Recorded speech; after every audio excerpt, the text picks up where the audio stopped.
I'm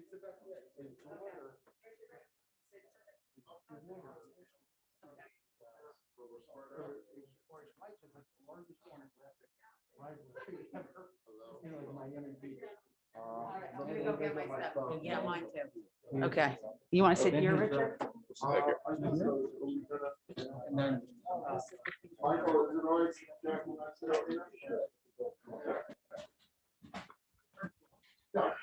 You want us, okay. Sure.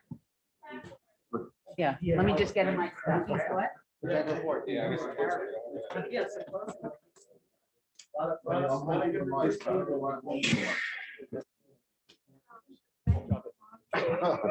this is Hot, right?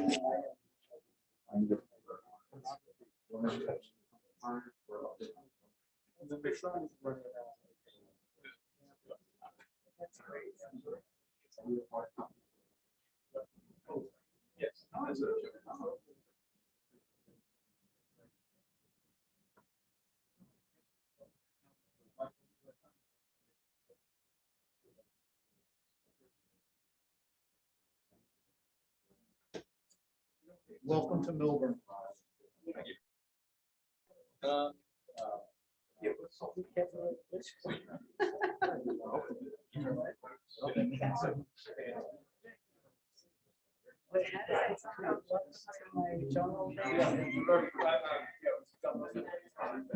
Okay, so I'll look forward to that.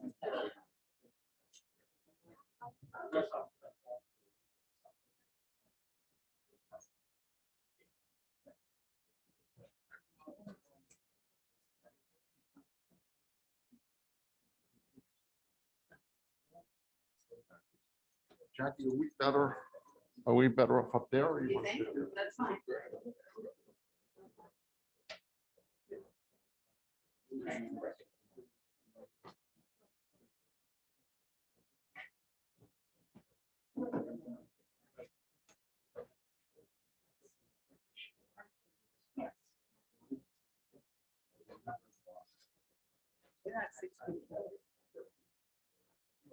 Doesn't matter. No, they don't have it. They don't have it. The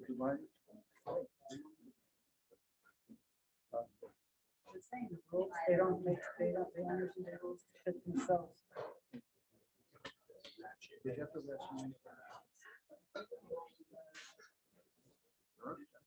What?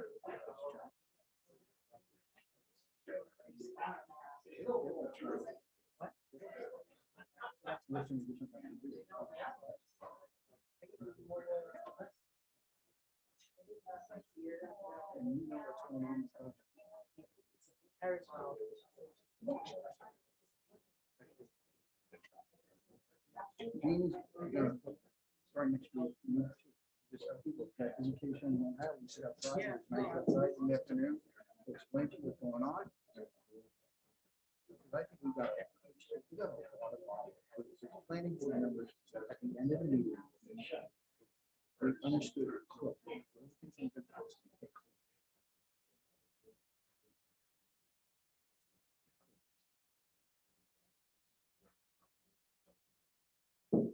Aren't we supposed to be starting?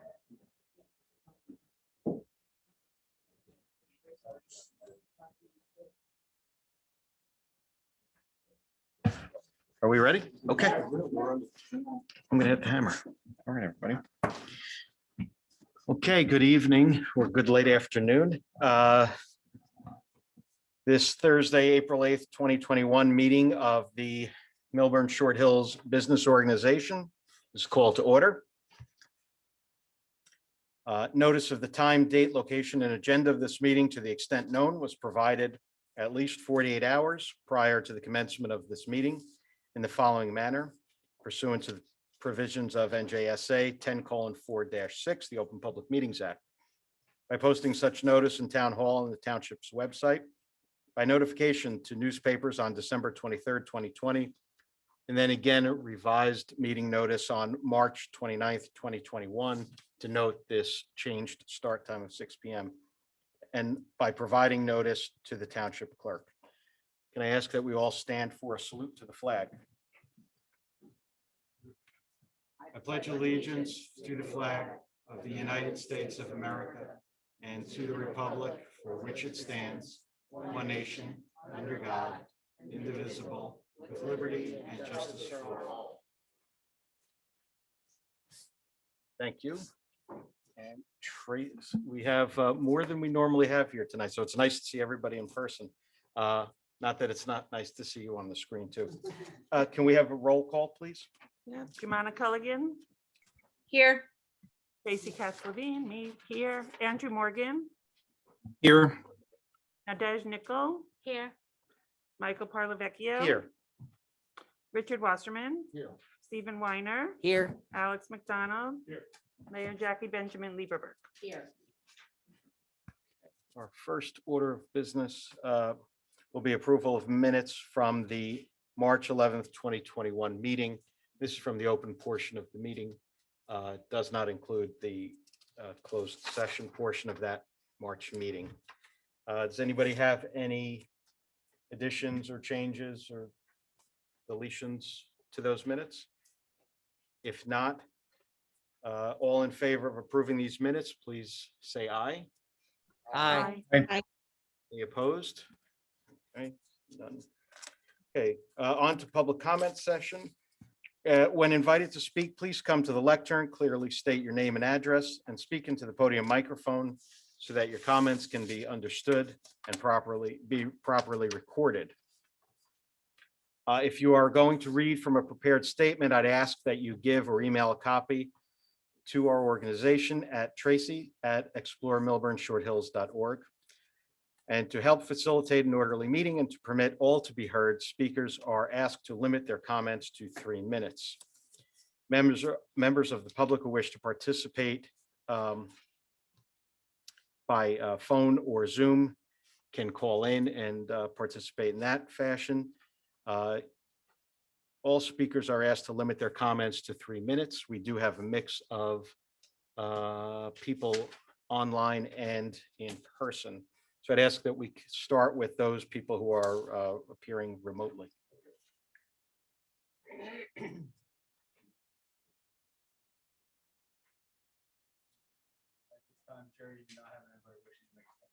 We don't. Okay, that's good. Anybody in the room wish to make a comment? Hello, Mr. Feld. Good evening. My name is Jeffrey Feld, live in Alexander Lane, Short Hills, New Jersey. I'll try to be as quickly as I can. First, there's an agenda action item about retention of an attorney. There was no agreement attached to the resolution, so I have some questions because I don't know, one, the scopes of the services. Are they going to be defending a lawsuit, defending depositions, reviewing the validity of the hybrid SID? I don't know. I think the public should know what the scope of their services are, whether they're required to have malpractice insurance, what the amount is if there's a dispute, does it go to court or arbitration? That's becoming an ethical issue as for attorneys. That means because of the state Supreme Court. I don't know the answers because I haven't seen the document. Right, and not to cut into your time, I'll give you the 10 seconds back, but that'll be discussed before we take action. But will the public, actually, usually we don't have an opportunity to make a comment. I have to make a comment on the blank world. And I would at least like have an opportunity after I hear what the presentation is to make the comment. I just would say that. I think there might be some cosmic justice here. There is a connection, cosmic justice. I mean, we found that out last night, that one of the attorneys was a clerk for a federal judge who I began my law career with, Renee Bum. So that I find is pretty interesting because a lot of crazy things are happening. Also, how did you select this firm?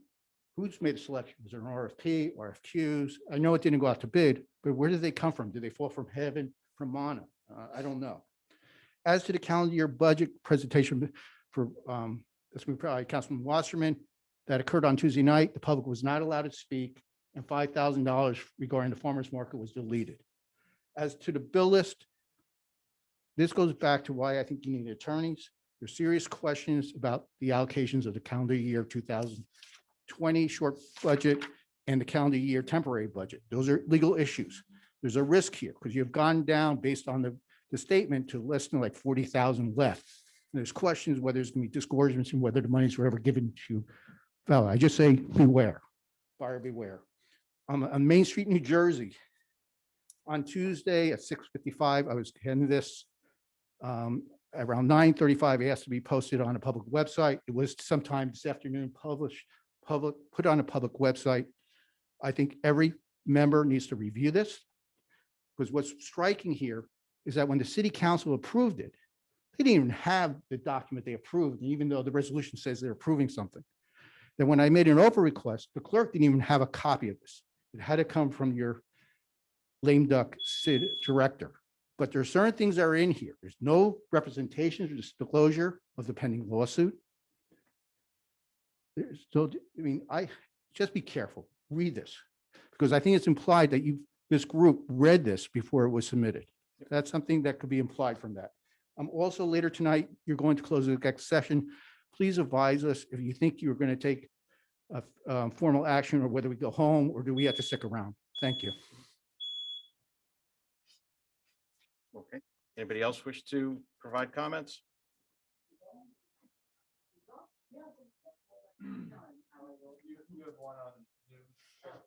Okay, sure. We can go there.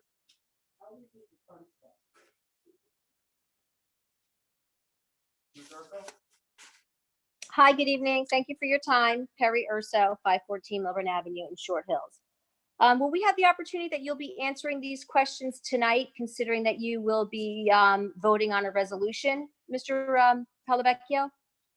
I guess it depends on the question, but I'll try. Okay, Sure. fair enough. I appreciate that.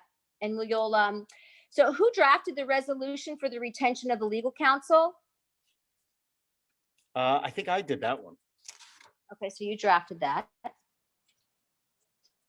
So, but you're not representing the SID board as an attorney, correct?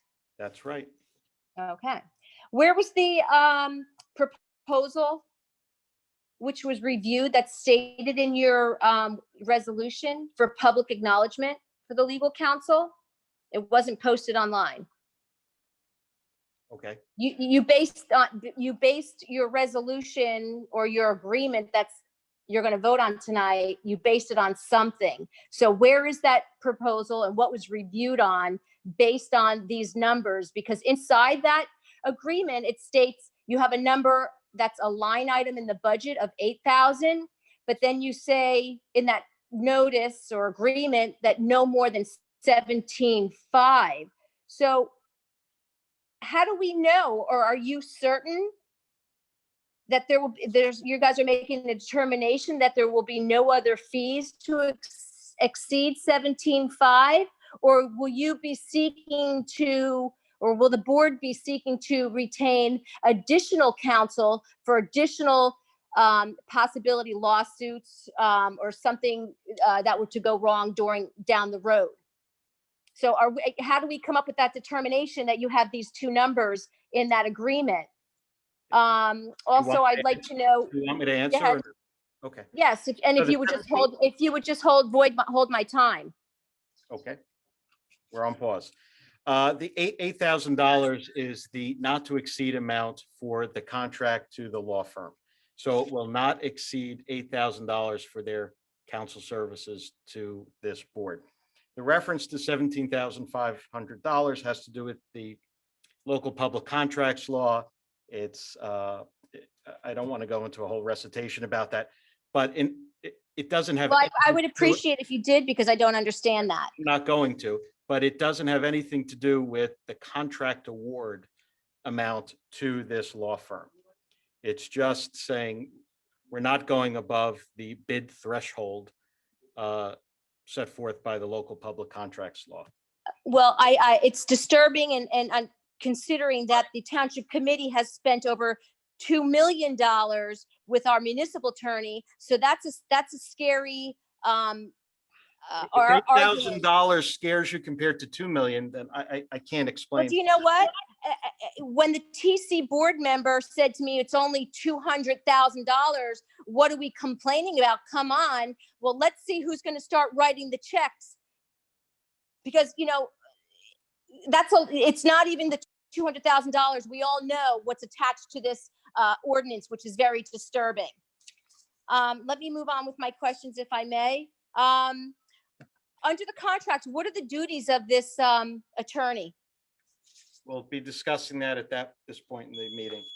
Okay, well, will you be approving that tonight, this resolution? Because I think the public should know and the stakeholders should know what the responsibilities of this attorney, and it doesn't state it anywhere. It'll all be on the record when we get up to that point of the agenda. Prior to your voting, will there be an additional public comment? No. That's concerning, Mr. Polavecchio, considering you're an attorney. The board is aware, and it wasn't mentioned in the Main Street application, that there is a pending lawsuit. There was no Time's up. mention of Thank that. you. Your time's up. Okay, anybody else wishing to speak?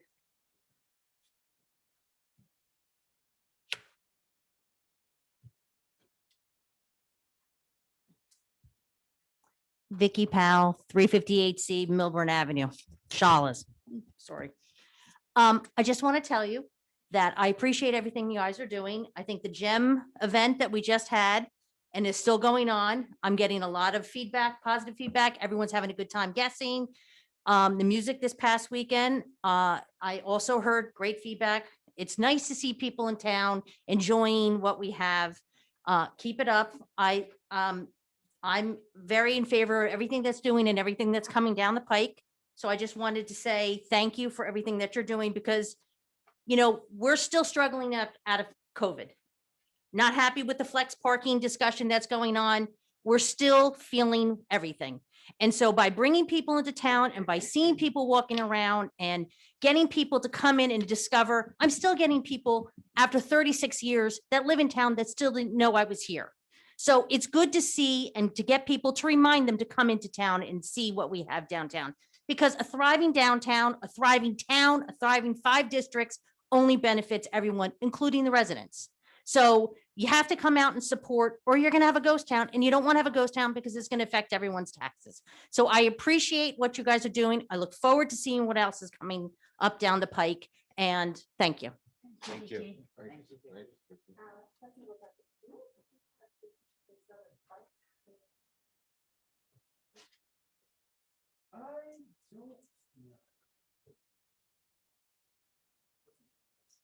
You ready? Nancy Hold on, Stone. wait, let's get your time going, Nancy. Okay. Hold on 1 second. I Just won't be taking long. care of I'm gonna be this. leaving after this. You ready?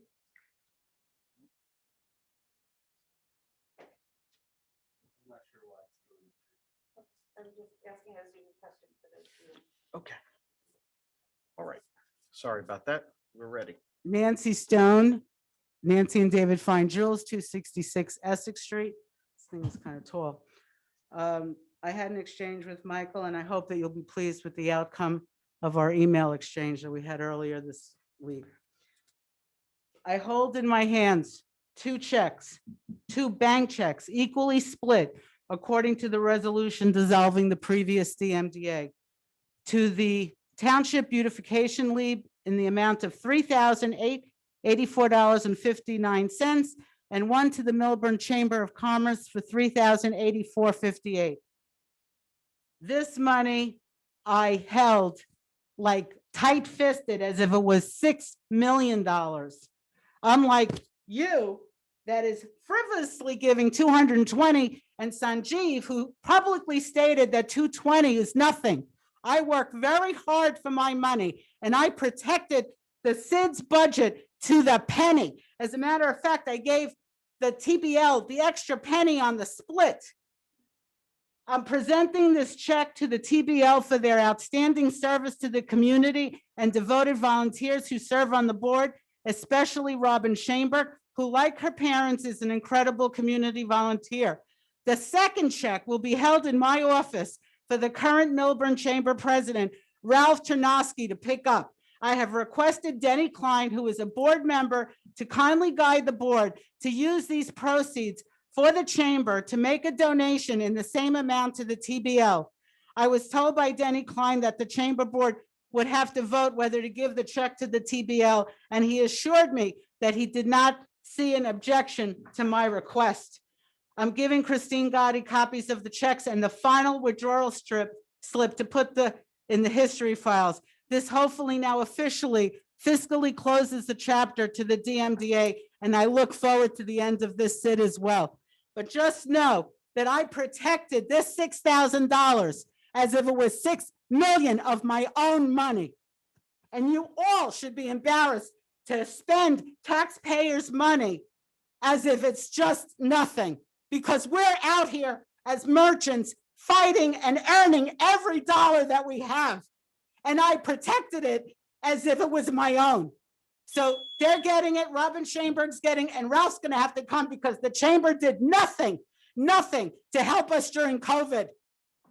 And it's horrible that I didn't want to give the chamber the money. And nobody even asked me in all this time, where's the end of the money? Nobody questioned it. But today's the day, because while you're deciding on these lawyers, and we spend $14,000 on the lawyers to get rid of the executive director and the previous mistakes that were made in the previous SID that I worked so tirelessly to end. You might want to do a good thing, but it's disgraceful that this money has to be wasted, and now it's going to go to lawyers. Horrifying. Okay.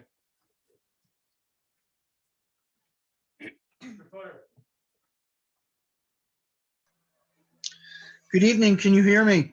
Yes, we can. Hi, this is Richard Footer, 333 Milburn Avenue. I just have a quick question. The township has been discussing the issue of the flex/raised parking.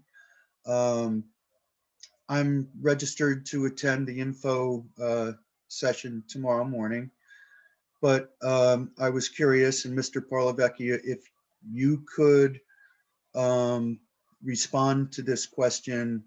I know the TC has been talking about it, so I'd rather hear it from the board chair. Have you had any discussions related to what you think should be done on behalf of the property and business owners that are in either at ground zero or in close proximity? That's my question. With reference to flex parking? Yes, yes. I haven't had those discussions with the township committee, but I don't know if there's anybody here who wishes to. Well, handle that or no, not. I'm not, I already get where the township committee, where I think they might be going. But I was curious if the SID board has had any discussions on how they feel about it, aside from the township committee. That's why I asked if you could respond to it. So Mr. Footer, what I can suggest is we have a portion of this meeting where we get updates from the township committee meeting, and maybe we could bring it up at that time and have some discussion on it. Okay. I understand your point, though, but I mean, at tonight's meeting. Just so I'm clear, I'm going to the info session tomorrow. I think I'm going to hear what the township committee's thoughts are.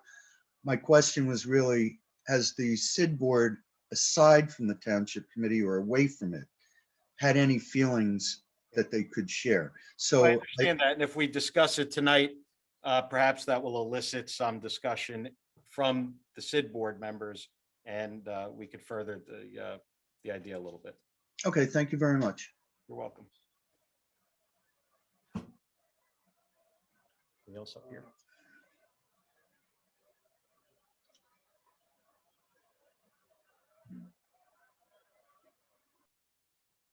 The other hand raised is Ms. Urso.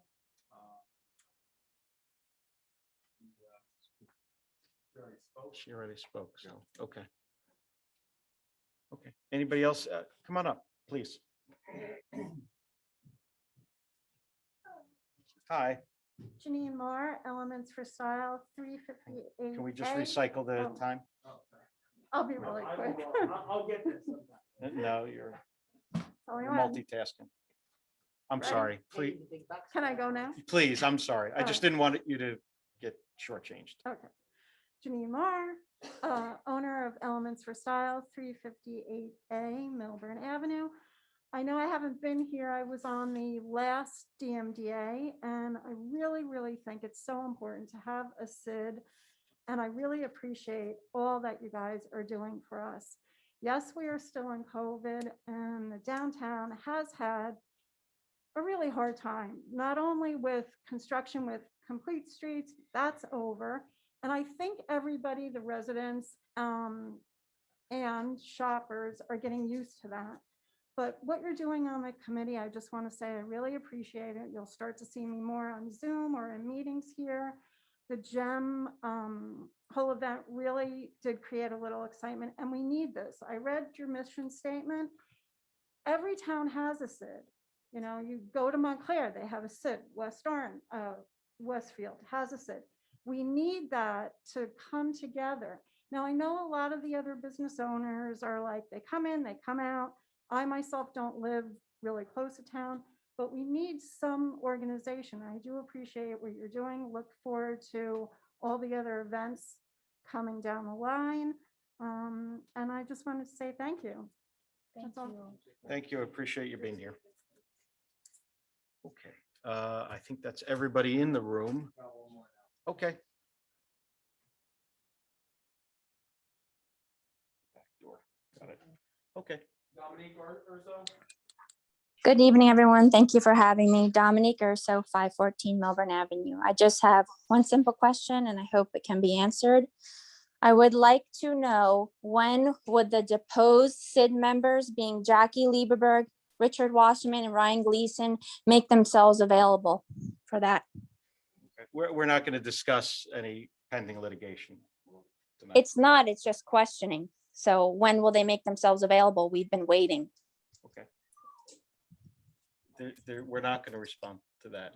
That has to do with litigation involving the town. Do you have any other questions or comments? Thank you. That says it all. Good evening. Yes, it does. Okay. So I think that's it. Oh. Moving on. We will go to administrative updates, and it is noted here that we do have an action item that we're going to consider. It's appointment of legal counsel, which is Cooper LLC as our legal counsel for the organization. This is, and I'd like to open it up to some discussion. Representatives of the firm are here. This is to be our general counsel. Again, you saw in the resolution, it's not to exceed amount of $8,000, which will be divided into equal monthly retainer payments. I'm never one to say that it's not a lot of money, because any money that is taxpayer money or publicly funded money is a lot of money. But in the grand scheme of things, they are not getting wealthy on this account. But they will be providing us with general counsel services. What does that mean? We are a volunteer organization. We have one part-time staff member, one departing full-time staff member, and hopefully we will soon have another full-time staff member. We get a number of OPRA requests and requests for documents. They will help us with that. We have to draft documents, and it's been, actually it was timely, some of the questioning today, resolutions, agreements with vendors,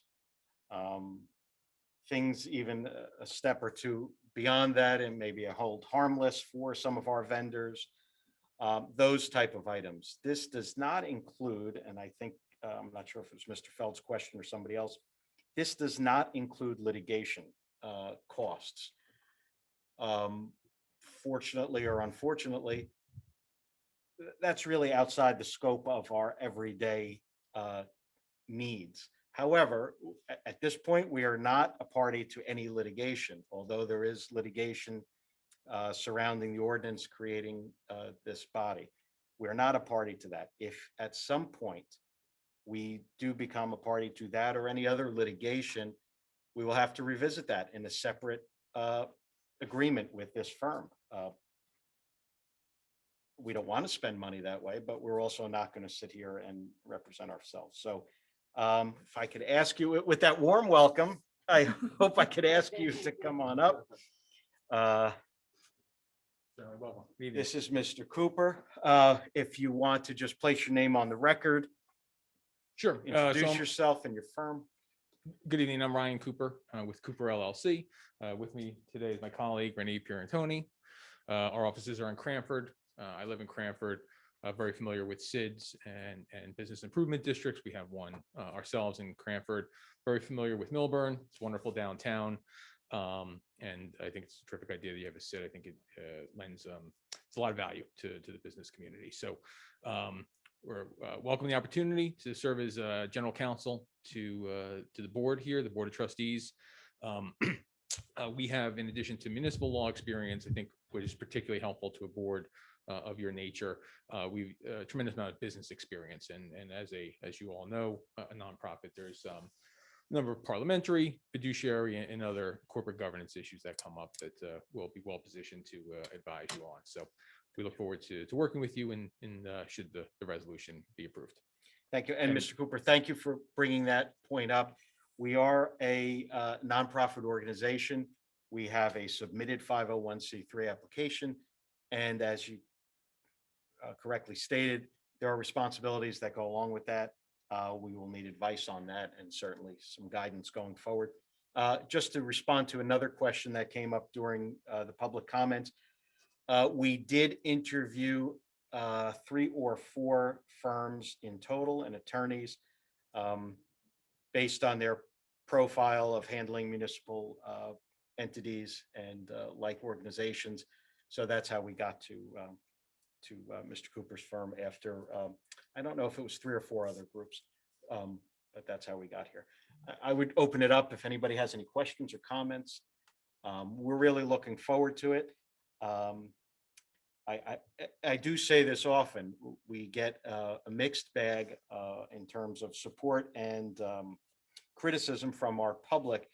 But even in some of the critiques, I think we can certainly take away some important points.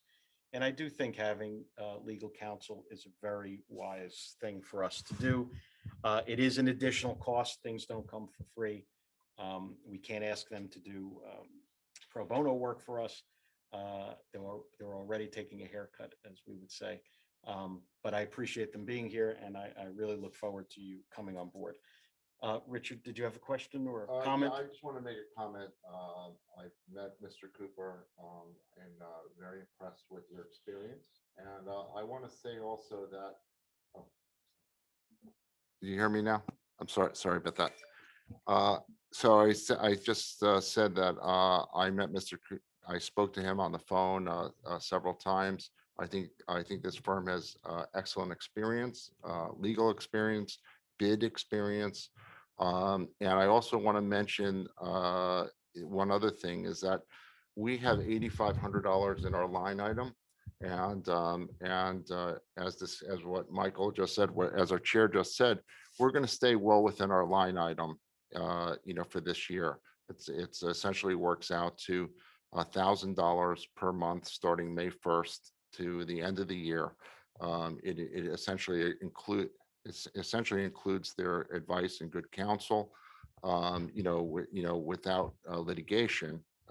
But I think in terms of this organization, I think we also want to make sure that we proceed correctly and with the law. We've heard all kinds of innuendo that that we're not following proper legal advice, and I just think that it's great to have a talented and smart law firm guiding us. And so I just want to say that just to reiterate, we're staying within our line item of 8,500, or it's going to be $8,000. It includes everything except litigation. And I just want to welcome you tonight. Thank you. Anybody else wish to add any comments? And just to piggyback on your point, Richard, we're at the foundation of this organization, and if we build correctly from the beginning, we'll be in a lot better stead as we go forward. So we look forward to that. At this point, it's probably, we could seek a motion to approve and authorize the award of a professional service contract for legal counsel to Cooper LLC Again, this would be in the amount, what we'd be authorizing is a legal services agreement, in the amount not to exceed $8,000 for the period of May 1st, 2021 through December 31st, 2021. And this would authorize us to enter into that professional services agreement. Once that professional services agreement is complete and signed, we will certainly have it available for public inspection. So if I can have a motion to approve Cooper LLC. Motion. Okay, we have a mover. Do we have a second? Second. Okay, we have mover and a second. Can we have a roll call for approval of this resolution? Yep. Jumana Culligan, Yes. Tracy Katz Levine, yes. Andrew Morgan, Yes. Nadej Nichol, Yes. Michael Parlavecchio. Yes. Richard Wasserman, Yes. Stephen Weiner. Yes. First time I've ever voted for a law firm, so this is fun. Congratulations, welcome. We're really excited and eager to have you get started. May 1st. If you'd like to sit here and observe how we do business, maybe that is the pro bono portion, I'm sorry, but that's where we are. Okay. Yeah. Thank you. This is wonderful. So, Mr. Chair, and I apologize, if we're happy, as I had discussed, we're happy to be in migrant services at the trustees' convenience. Okay. So, and certainly by May 1st. So if you need, call upon us sooner, we're available. I appreciate that. Thank you very much. We appreciate that. Thank you. Thank you. Thank you. Okay, our next item under this section, Main Street, New Jersey application or submission update. Who's taking that one? Well, I guess I'll take it. Richard in the pinch hit role? Okay. So, so as everybody knows, the Main Street application was submitted. This application literally took weeks to complete. And it was really a lot of teamwork in order to get all their information, supplied. And so I do want to give, do you hear me? No. Yeah. I do want to give credit to Ryan Gleason for doing the bulk of the work, and our town administrator also for helping getting all of the information. And it was quite a hefty packet. I do also want to say that I do want to respond to something that Mr. Feld said before, that there was litigation that was not disclosed on the Main Street application. I just want to say that I worked on that document along with Mr. Gleason and others, and we answered every question honestly, correctly. And that litigation that you speak of, and you speak about it on social media, is between Bear Properties and the Township of Millburn. That is not with this organization. So I just want to make sure that I say that. Okay, so we disclosed everything, and we filled out the Main Street application correctly and honestly. And the other thing that I will say also is that we had a wonderful letter of support from both of our assembly people who wrote a very enthusiastic letter of support. The other thing I want to touch on is that the Main Street status really opens up hundreds of thousands of dollars, if not millions of dollars, of potential grants for this township, for our merchants, for green space, for bike lanes, for our parks. And there is no downside that I could see to attaining this Main Street status. Now, I do understand, people are might be nervous about what, getting a grant and what the rules might be. But I will tell you that from my research, there are 11 Main Street entities in New Jersey that got $3 million of grants last year. So, something that I came to public office, campaigning for is to try to get grants for our residents, for our businesses. And it's essential to our township. There's no downside. And this is something that would be wonderful for our township. So I just want to say to everybody that this is something that we should all be pulling for. And it is a really good thing for the township. And it's not, it's not an easy thing to get. The other thing I'll tell you is that the last time that the state of New Jersey opened the Main Street process was in 2015. And then the process closed down. And there was no way to get this status. And it was recently reopened, and the deadline was March 31st to submit the application. And I do want to say that, there was also innuendo that we didn't, post it and we didn't make it available. The document was only finished, about a week ago. I mean, it was submitted to the state and electronically and physically maybe 8 days ago. So I just wanted you to know that as soon as the document was finished, it was submitted, with Alex's help, with our business administrator's help. We had it, put online. It's on the website today. We have physical copies to hand out.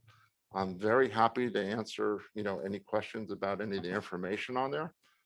And I will also attest that I believe everything that was submitted was done, with a good heart, was done honestly, and it was done in support of our township. So I just want to make that clear.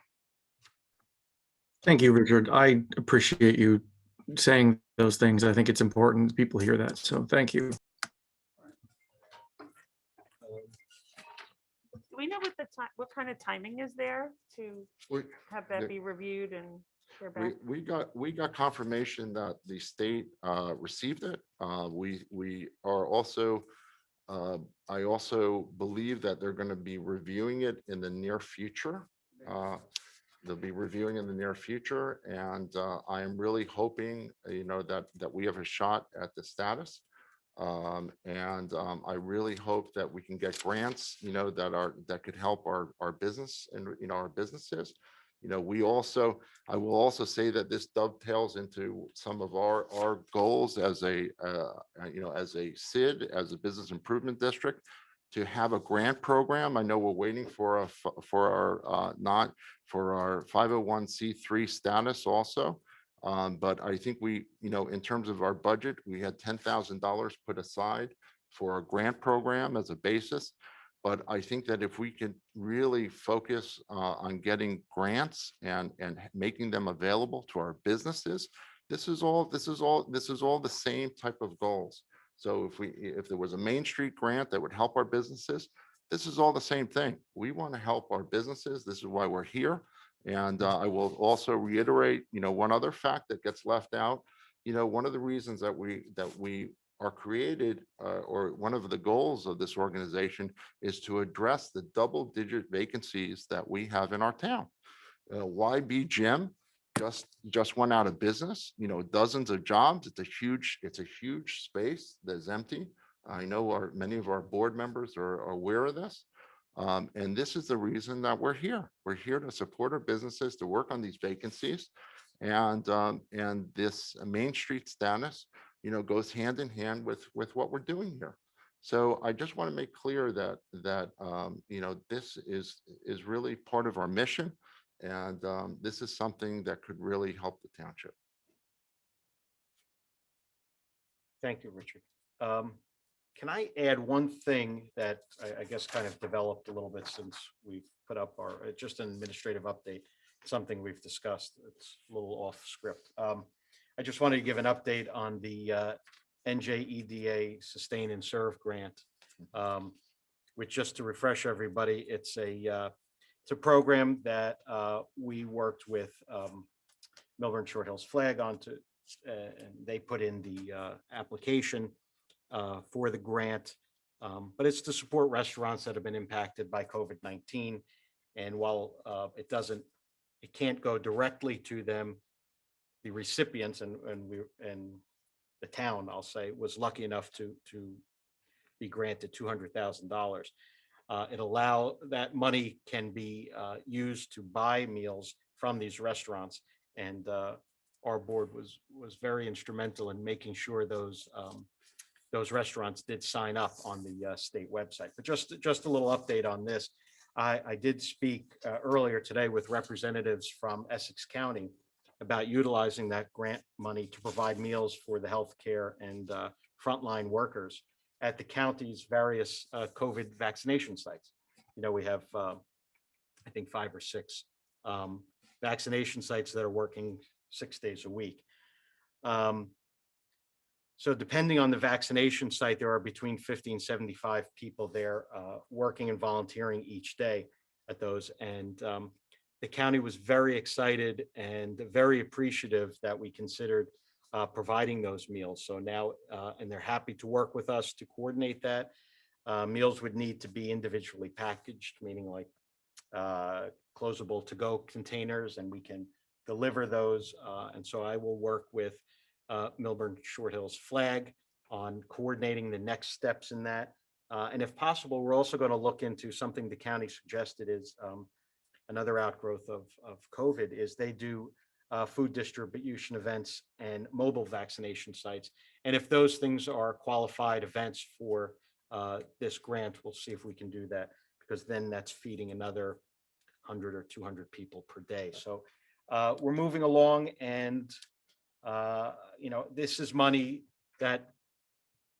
grant money that goes into the hands of our restaurants, and it's for them to, you know, do what they do. They will make food, and we will serve people who have been working tirelessly for the last now almost 13 months because of COVID. So that's just a little update I wanted to add. I didn't have this information until 1 o'clock today. So that's that little update.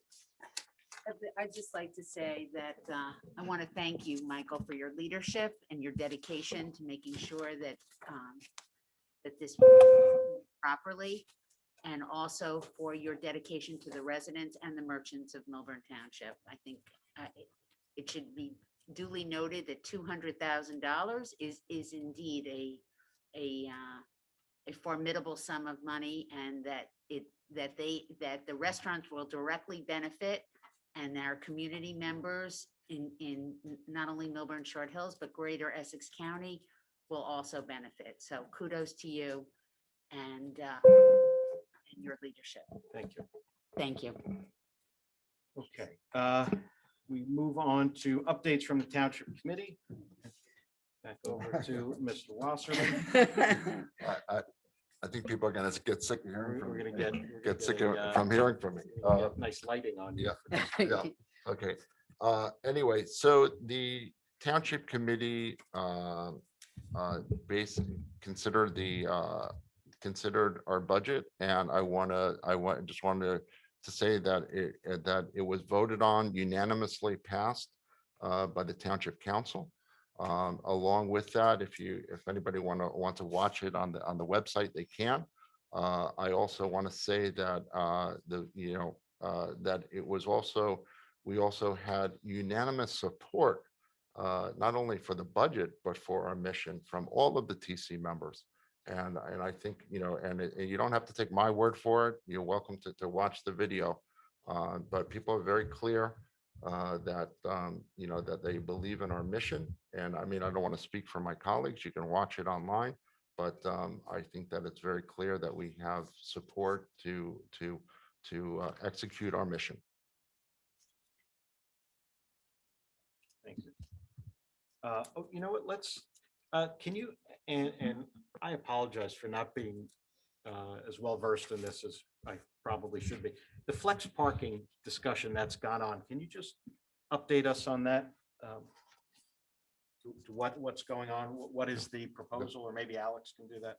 I should be looking. There's actually two items that I'd like to report on from the Township Committee or the Township perspective. The first is I'll touch on because there may be a discussion with the board on the flex parking, but just wanted to touch base on the Township Committee has discussed, I believe, 2 times previous certain zoning changes that were meant to be business advocacy changes. Those are, there are three of those. One is to permit additional uses in the B2, B3, B4 districts, such as brew pubs, theaters, museums, and allowing for insurance offices to be on the first floor, as well as for allowing WeWork or work share places on the second floor or above retail. And so the other is to address the parking requirements in the B4 district to make that less onerous on businesses coming in. Essentially, if you were going to change from a retail establishment to a restaurant, you would not be required to meet the parking requirement. However, if you changed your building and you did not meet the parking requirement, you would have to, in other words, you tore down a building and built a new building, you would have to then meet the parking requirements. This is just these two, and then I'll get into the third ordinance, but these two are certainly meant to be more business friendly, allow for additional uses, allow for easier use and less land use board applications and money going out for potential So businesses. it cuts down on time and Yes, process. yeah. The third is, Just before you get into that Sure. B4 zone, just for everybody's Yep. notification, B4 zone takes up what part of? that is the central business district. The B2 zones are where the commons, Annie says investors are, and B2 is also on Morris Turnpike above former Bill's Army Navy store. The B3 zones are Chatham Road and Upper Milburn Avenue. And the B3 zone is, I think some people do miss it, wraps around onto Morris Turnpike up to Bill's Army Navy. So Bill's Army Navy, that former Bill's Army Navy, is included in the B3 zone. And the B3 zones are considered neighborhood zones, which kind of parlays well into the next ordinance, which is the restaurant ordinance. Currently in Milburn, restaurants are a conditional use everywhere. So in B2, B3, B4, restaurant wants to come in, they're automatically conditional use. And because if they're within 125 foot of a residential zone, then they're actually not meeting the conditions of that conditional use and then have to go to the zoning board. So as you can see, this becomes a very onerous process to allow for restaurants to come into our town. This ordinance that's being sort of drafted and discussed and is to create restaurants as a permitted use in all zones, with the exception that if it is within 125 foot of a residential zone, that it is a conditional use. There are supplementary conditions written into that ordinance that need to be met, such as abiding by the buffers in 609.3, making sure that garbage is, either within the building or, enclosed, making sure that that there's a hood or ventilation system to deal with smell, those types of things. If those conditions aren't able to be met by that particular restaurant that's within 125, then it would go to the zoning board. So you can see that this is a balanced act that we're striking between the needs of our business community as well as the protection of our residential community that do abut these business zones. So today at 4 o'clock, we actually had an information session to put this information out to the business, to the community. It was lightly attended. However, we did record it and we will put that up on the website so that others can view it. These are important changes that are being considered by the township committee and right now are sort of in draft form and in discussion. As far as the flex parking goes, the township committee at the previous two meetings have discussed the potential and the desire to inquire about the removal of flex parking. At this stage, we are holding an information session tomorrow morning at 8 a.m., which Jesse Molman, my assistant, the assistant administrator, and myself walked the street to hand out to those businesses that were open, had some discussion where we could, and let everybody know about this information session. It's been posted on the website as well as I pushed out to the business community. We want to make sure that we're able to hear from the business community, from the property owners, from the individuals that would be potential, and residents. You forget that there is also an apartment building there, to get their thoughts, their concerns, the potential issue, whatever it might be, but hear from them prior to and be able to bring that information back to the township committee so they can make an informed decision as to whether to pursue the removal of flex parking. So this is still in the investigation stage, really. I would say that, yes. And it sounds like, much like the process that created the flex parking, this would involve a lot of heavy construction, road closures, things like that. Yeah, so, and some of this will be discussed tomorrow. So tomorrow's information session, just so, and I know that Mr. Footer had made mention of it. The individuals presenting are me and our assistant engineer. So we are not providing a position as to where this is going to go. This is a township committee decision. However, we are providing information, which is, to your point, Chair, that it will be construction, that the idea is to remove the flex parking, put it back to normal curbing, whether that work would be done at night or whether it'd be done during the day, what that would look like. There was a question about whether it would bring back the right-hand turn lane. The answer to that is it will not. Things like that. And just provide information about the actual construction, because if you remember, we went down this road in 2018. Right-hand turn up from Milburn Avenue to Main Street. Remember, it used to exist there. And so the specifications that were done in 2018 did not include the return of that right-hand turn lane. So, and so we're using those same specifications that we have ready to go. However, this is, again, just to provide information, provide and get feedback from the community that would be impacted by it. Fair enough. All right, so this is not something that's, there's no decisions being made in the next week or next month or. Well, I wouldn't go so far as to say that not the next month. I would just say that this is a necessary step in that process for the committee to be able to make an informed decision as to whether they want to move forward with the removal of flex parking. And that's tomorrow at 8 a.m. on Zoom. It's on the township's website. And I have flyers here if anybody wanted them. But I know Vicky already has it.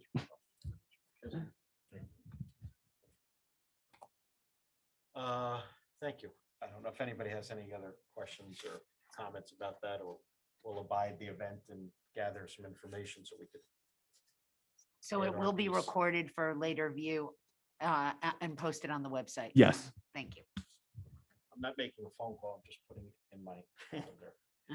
Our next item is we did updates. Subcommittee updates. We'll start with marketing. We have Tracy and Jumana. Yep, I could start and then I'll turn it over to Jumana. So it's been a really busy time for both the events and the marketing teams, and definitely a lot of great momentum going on. One of the big things we're focusing on is launching the Explore Milburn Short Hills website, which is a really key part of our overall marketing plan, to have a hub for both our residents and prospective visitors to town to visit.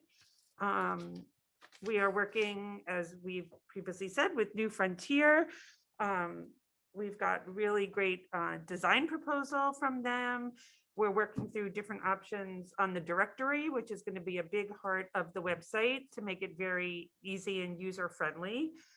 We will be highlighting Milburn Short Hills as an overall area, but also using this to help raise awareness about all 5 districts within the business improvement area. And that's, a big focus for us overall, is really promoting all of those 5 districts. So we are hoping to launch around the end of the month or early May. So we're working fast and furious on that. A lot going on social media. Jumana can talk about that as well, but we've been really focused on increasing the frequency there, really tying our social media to our great events. So Vicky mentioned the GEMS promotion, which has had a lot of really wonderful momentum. And I think that social media, that's a great example of the synergies between the in-store physical promotions kind of being coupled with the excitement online and it all working together. And we've also had a lot of action. Something Marla has been working a lot on is really getting our newsletters and our e-communications going. So we now have more than 800 names across our property owners, merchants, and community members. We've launched a community newsletter in addition to the merchant newsletters. I was actually in there looking in MailChimp today, and consistently our communications are having more than a 40% open rate, which is really very, very strong, and that's well above the industry average. So we're going to keep building on that momentum. So I want to also turn this over to Jumana to see if she would like to add further. She's been working a lot with Marla on the social or other topics. Thanks, Tracy. Actually, I think you've pretty much covered everything. We've been really excited that we were using the GEM project as a vehicle to increase engagement on social media, featuring each of the participants who had signed up for the GEM promotion. So if you had signed up, we took a picture with the participating merchant, and then we're slowly but surely getting to each and every merchant and posting their photo on social media, promoting the GEM project, encouraging the community to come out into the district. I think we have participants in all the districts, I believe.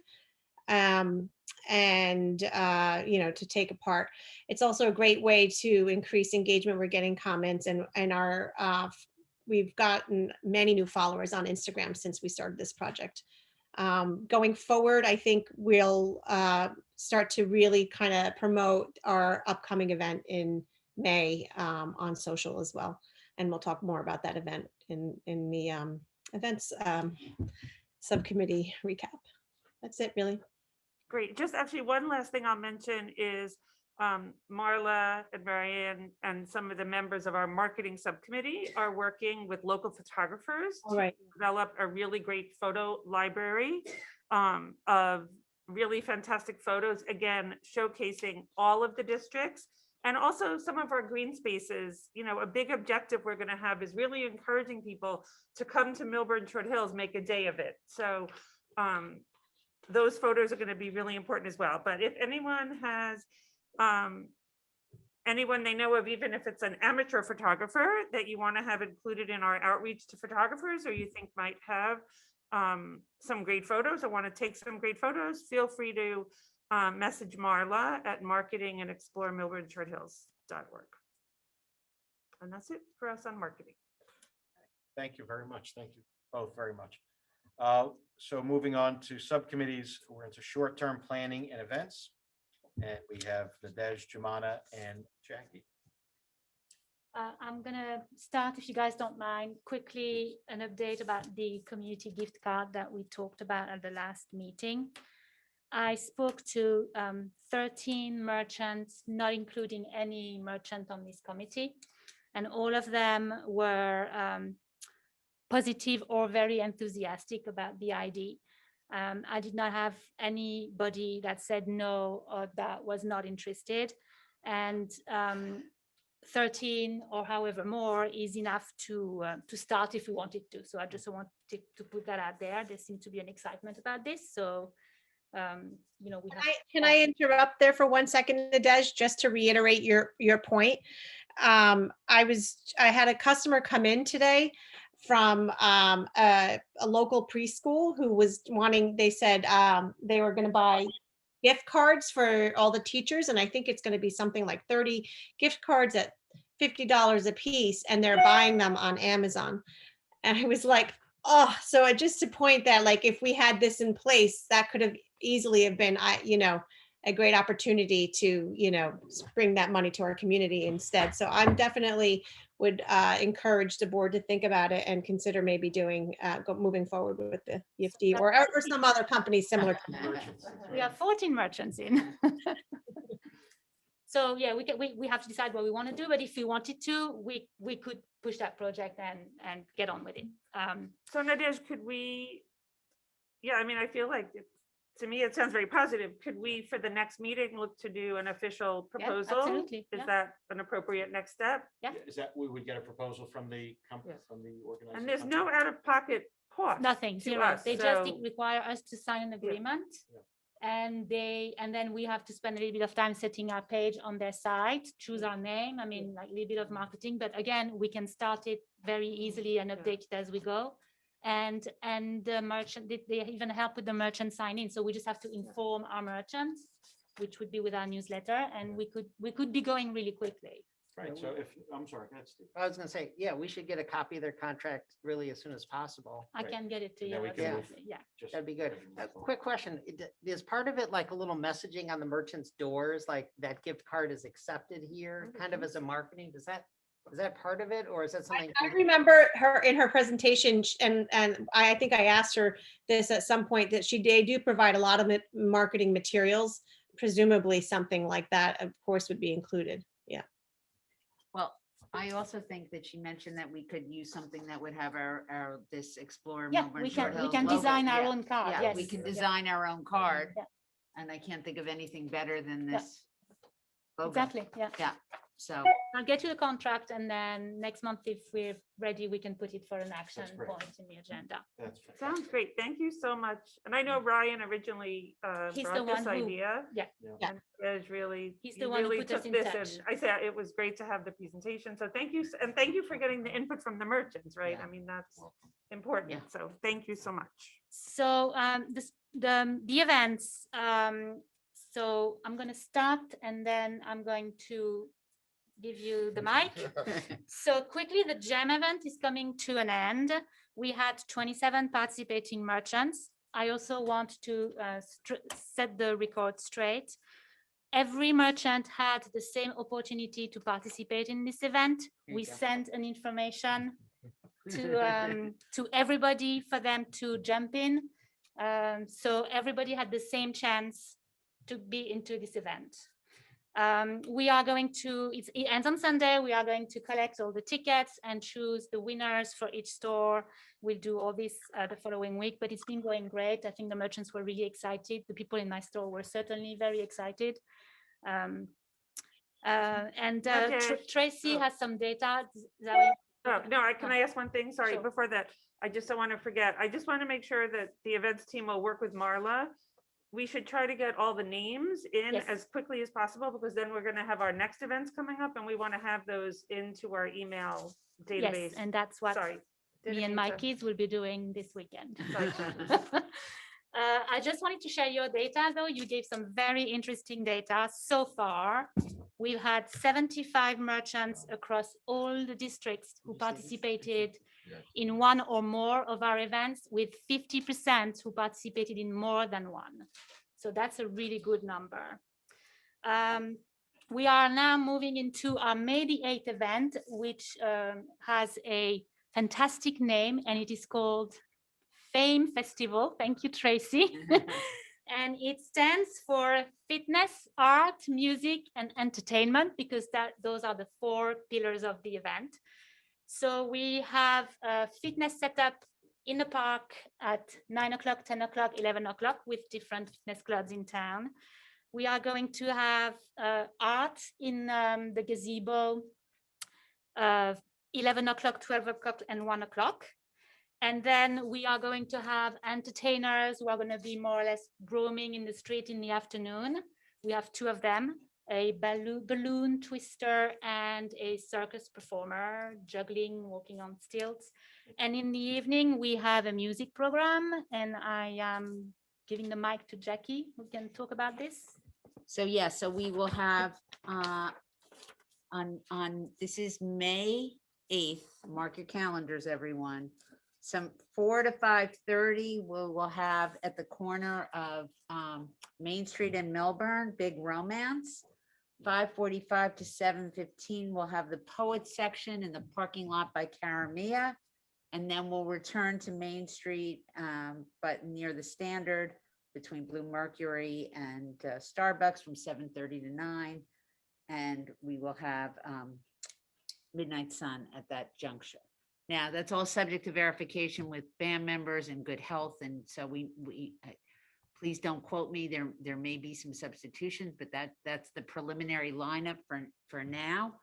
And also I want to mention from 12 to 2 in the park, we've now invited some of our nonprofits to come have a table and just as extended as a community event that day. So we'll be reaching out to them. Thank you, Marla, for doing that quick turnaround for this draft of this letter. And she branded it the community zone. So it'll be an opportunity for our residents to learn more about some of our nonprofits and some of the great work that they do within our community. I've already spoken to a couple that are on my speed dial, and they have raised their hand and will be there. Nadej and I will be in the park with our Department of Public Works next Tuesday, kind of highlighting and outlining what everything will look like. Please note that the rain date is May 15th, the following Saturday. So hopefully the weather gods will cooperate and May 8th will be our day, but I just want to mention all of that will be happening. Continuing also with some other scheduled music events. I'm sorry, Jackie, and Nadej, can I ask a question? Sure, On the yeah. same day? I know that a big goal was to have this be truly community-wide. So I want to check the roaming entertainment.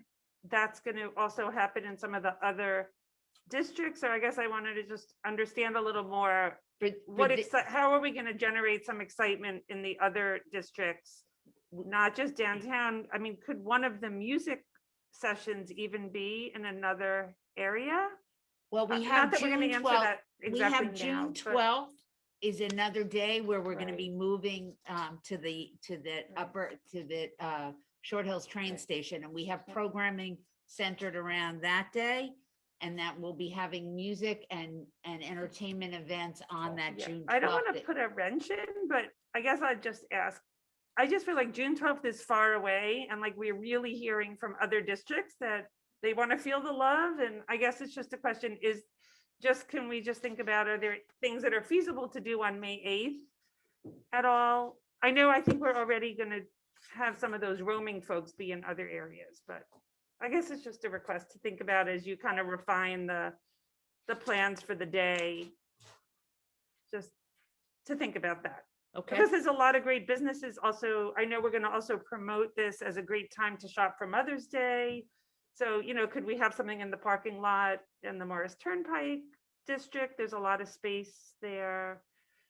Well, I thought the plan was that we would have another, like Jackie was saying, the June 12th date where we were going to probably potentially, either that was going to be this Short Hills train station area or perhaps maybe Morris Turnpike. But we also have to consider that some of these other areas, like especially I think the Morris Turnpike, it's on private property versus municipal property.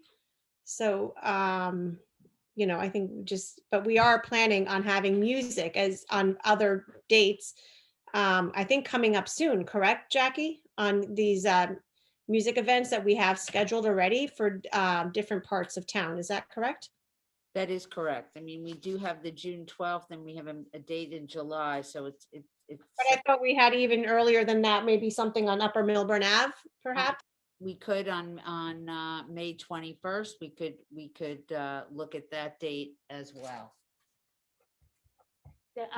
Correct me if I'm wrong, Alex, but there is no public space on Upper Milburn Avenue, is there? Upper Milburn Avenue? Yeah. You have public sidewalk, you have public right away on the sidewalk. But on Morris Turnpike, you just have to get, I think, permission from one of the property owners, which, would be your route. Okay. It has insurance implications though, so Mhm. it's.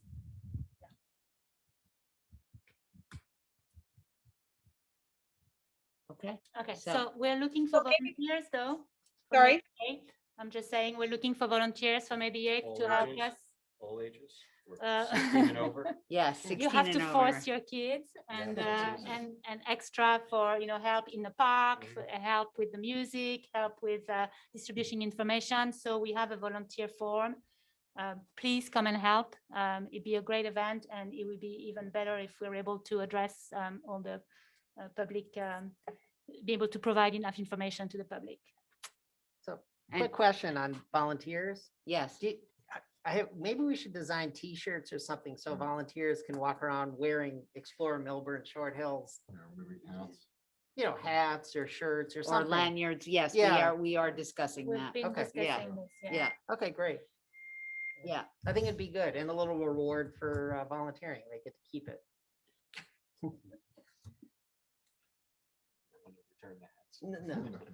So, and then I don't want to go too much in the details of the rest of the music, but then this May the 8th is kind of a kickoff, summer vibe. And we will plan music events in as many different areas as feasible throughout May, June, July for now. So we're booking bands and to make it festive. So that would be the summer. That's it. Great, thank you. Our Next topic, Business Development and Advocacy Subcommittee. So we met March 23rd and have a preliminary, what I want to say, a comprehensive document for potential new businesses that are interested in opening in our districts. Thank you, Ryan Gleason. Thank you, Marla, for your help in getting this all organized. It is now in the hands of the town hall that's reviewing, and the various departments are looking at this. And once they've signed off on it, we're going to insert the graphics and then have this as a living document that can constantly be updated and print. It can be printed and then just updated. So the whole idea is to have something that's constantly being refined, as we may have these changes in these zoning ordinances, to include them as it is being refined and updated, so that we're in pretty decent shape. I'm hoping that we'll have the final sign off. Alex, what do you think, by early next week, the beginning of the following week? No, I'd say middle of next week we'll get it Right. back to the group. So, and working with this business advocacy subcommittee, which will also dovetail nicely into Deputy Mayor Wasserman's next topic. Yeah, and I also want to say that this will also make us much more competitive with our neighboring towns. When businesses are shopping for a town, what we're doing right now is something that's standard in other towns, where there's a welcome packet online. This is something that we haven't had. And I really think that this could give us a competitive advantage. It's something that we've talked about for a long time, and it'll be great to have it. It'd be great to have it. That way businesses are calling, they're looking online. Oh, here's the document. Here's how it works. And I think it's something that will really help the township. Great, thank you. You're on the next. Yeah. I don't topic. get not off the hook yet. Yeah. So as Alex, Alex really, gave an update. The township is updating. It's updating our zoning. We're looking for ways to lower the barrier for entry to the township. And this is really what it is. There's a lot of archaic rules, and things are really not designed to be so inviting for businesses. And we're really trying to change that. Our goal is to get through this process where we can fill vacancies, where the zoning is not, overwhelming, that restaurants can come in. And if there's if it's within 125, feet of a residence, that process will be made, is there. So we can make sure we protect the community also. But I think that this will allow the town to be competitive, And I think that at the end of the road, that we will be open for business, ultimately that we'll be inviting to businesses and that we will be able to fill some of these vacancies with great businesses and it'll be really great for our township. So that's kind of my report on that. Were you also going to touch on? Oh, yeah, I'm gonna streetscape? talk, yeah, Okay. that's this, okay. Got it. So in terms of streetscaping, I presented at the township committee. I think what I'll do is, the information is here. Let me just kind of reread what my report was to the township committee because it kind of summarizes. And then I'll get to the ask from, my recommendation to our board. So first of all, I just want to point out that there are two beautiful new cherry trees, portable solar cherry tree units in front of Town Hall. So when everybody leaves tonight, take a look. They're right in front. There are two units, and so we have two samples there for everybody to see. So this is my statement from the township committee. I've been working with Committee Woman Miggins and HPC Chair Allison Canfield on a proposal to bring portable solar trees to Upper and Lower Milburn Avenue. I want to also thank Committee Woman Eglo for her feedback on this project. We are calling this program MAGIC, or Milburn Avenue's Green Initiative for our community. A sampling of the two trees, as I just mentioned, are out in front. I am also told that, as you can see, they actually just bloomed, and they're beautiful pink flowers that are blooming right now. In the evening, the solar lights illuminate the base of the trees as well as the trees themselves. This green project would make a major impact on the two districts while not requiring any additional wiring or digging up of our sidewalks. Our plan would be to purchase 72 cherry tree units and to distribute them in Upper and Lower Milburn Avenue. We have estimated that each unit would cost no more than $1,600 delivered, or potentially $115,200 total, with the township paying up to $100,000. I am asking our Explore Milburn board to consider buying 10 of these trees or more. But if you bought 10, it wouldn't exceed $16,000 as part of the town's initiative. This project would involve a RFP or bidding. The project could take up to 4 months to be completed, so we're hoping to have them in place by the beginning of August. For the placement of the tree units, we're thinking that Upper Milburn Avenue from St. Rose of Lima, Short Hills Avenue to Baltruzal, New Eyes for the Needy on both sides, but excluding the Springfield side, of course. Lower Milburn Avenue from Lackawanna to Essex Street and the other side up to Raleigh, past Orange Theory. These cherry trees come with a 1-year warranty and have a potted lifespan of 3 years. At that point, we would donate the trees to the township for replanting around the township. It would cost approximately $20,000 to reorder and replant 72 new trees in the planters that would be vacated. I also want to mention that we're working with our town forester, Tom Doty, as well as our business administrator to make this a success. So this is also a group effort. And there's a lot of detail in this because we want to make sure the trees are ordered together and that they come in at the right height. But I'm told that these cherry trees are durable. There is a warranty, and what's great is that they're solar, so there's no wiring. It's all kind of green energy. And the township will really benefit from getting these in the future and being able to replant them. And we have, part of our mission is streetscaping. And we have 2 line items. We have 2 line items that this could come from, but this would be very impactful for Upper and Lower Milburn Avenue. It's something that could be put into effect by, as I mentioned, by this summer. and for the stores and for the merchants in those districts, I would say it's going to be a major impact. It's going to look beautiful in the evening. They're going to shimmer with light. I just think it's a way to improve those districts.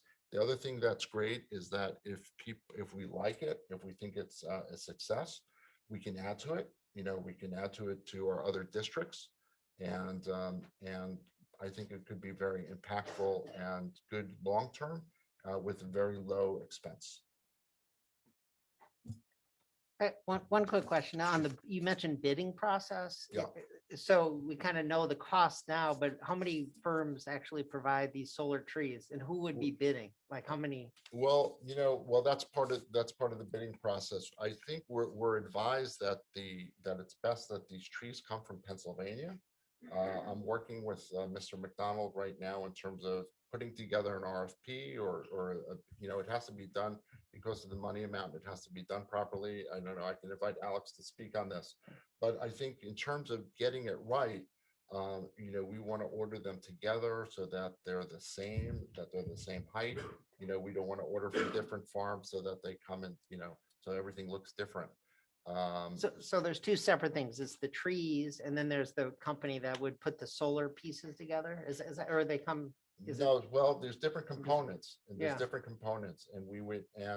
the estimate includes labor to put them together and to place them. So the $1,600 includes everything. It includes the base, it includes the solar lights, it includes the soil, it includes putting it together and delivering it to those parts of Milburn Avenue. So that's $1,600, and that's a maximum. We're hoping through the bidding process that we can lower that amount substantially and maybe buy some more trees, but that's down the road. But my thinking was that for our mission, this could be part of our streetscaping, and it really would beautify those two districts. Trees are wonderful things. So my ask is, for 10 trees, we would basically be piggybacking the town's proposal. So we would be piggybacking the RFP. So we would be potentially, if we bought 10 trees, up to 16,000, but maybe less than that. And we would basically be contributing to the townships to make it a larger purchase. That's right. And as many of our listeners know, we've heard merchants from those areas asking for streetscaping, saying, what are you doing to help us to beautify these districts? You're only working on the B4 right here, but it really is something that's doable short term, and it would last a long time. Would the town? What about watering and maintenance? Is the town? The town. does that? Yeah, so just a couple things to piggyback on here is one is the reason that the bidding process is necessary is because it's the aggregate of all the things that are going into the project. So yeah, you can buy trees and you can buy, pots, and you can buy the soil and stuff like that. Because it's all part of one project, the aggregate puts it above the bid threshold. Therefore, you need to bid it. However, there are other avenues of approach, and that I'm going to speak to Mr. Wasserman about tomorrow. If there's certain items that are on state contract, or you can reduce costs in that way as well, and reduce the red tape of the process of local public contract law. But we want to make sure we go through this process correctly. In terms of watering, there's a couple ways that you could do it. One, obviously, we do have a water truck that we go around with all of the planters currently, and the street trees that are in this particular section. So yes. The answer is that the township would look to make sure that they're watered. You can also put water gators on trees as well that you fill, and then they slowly let the water out through.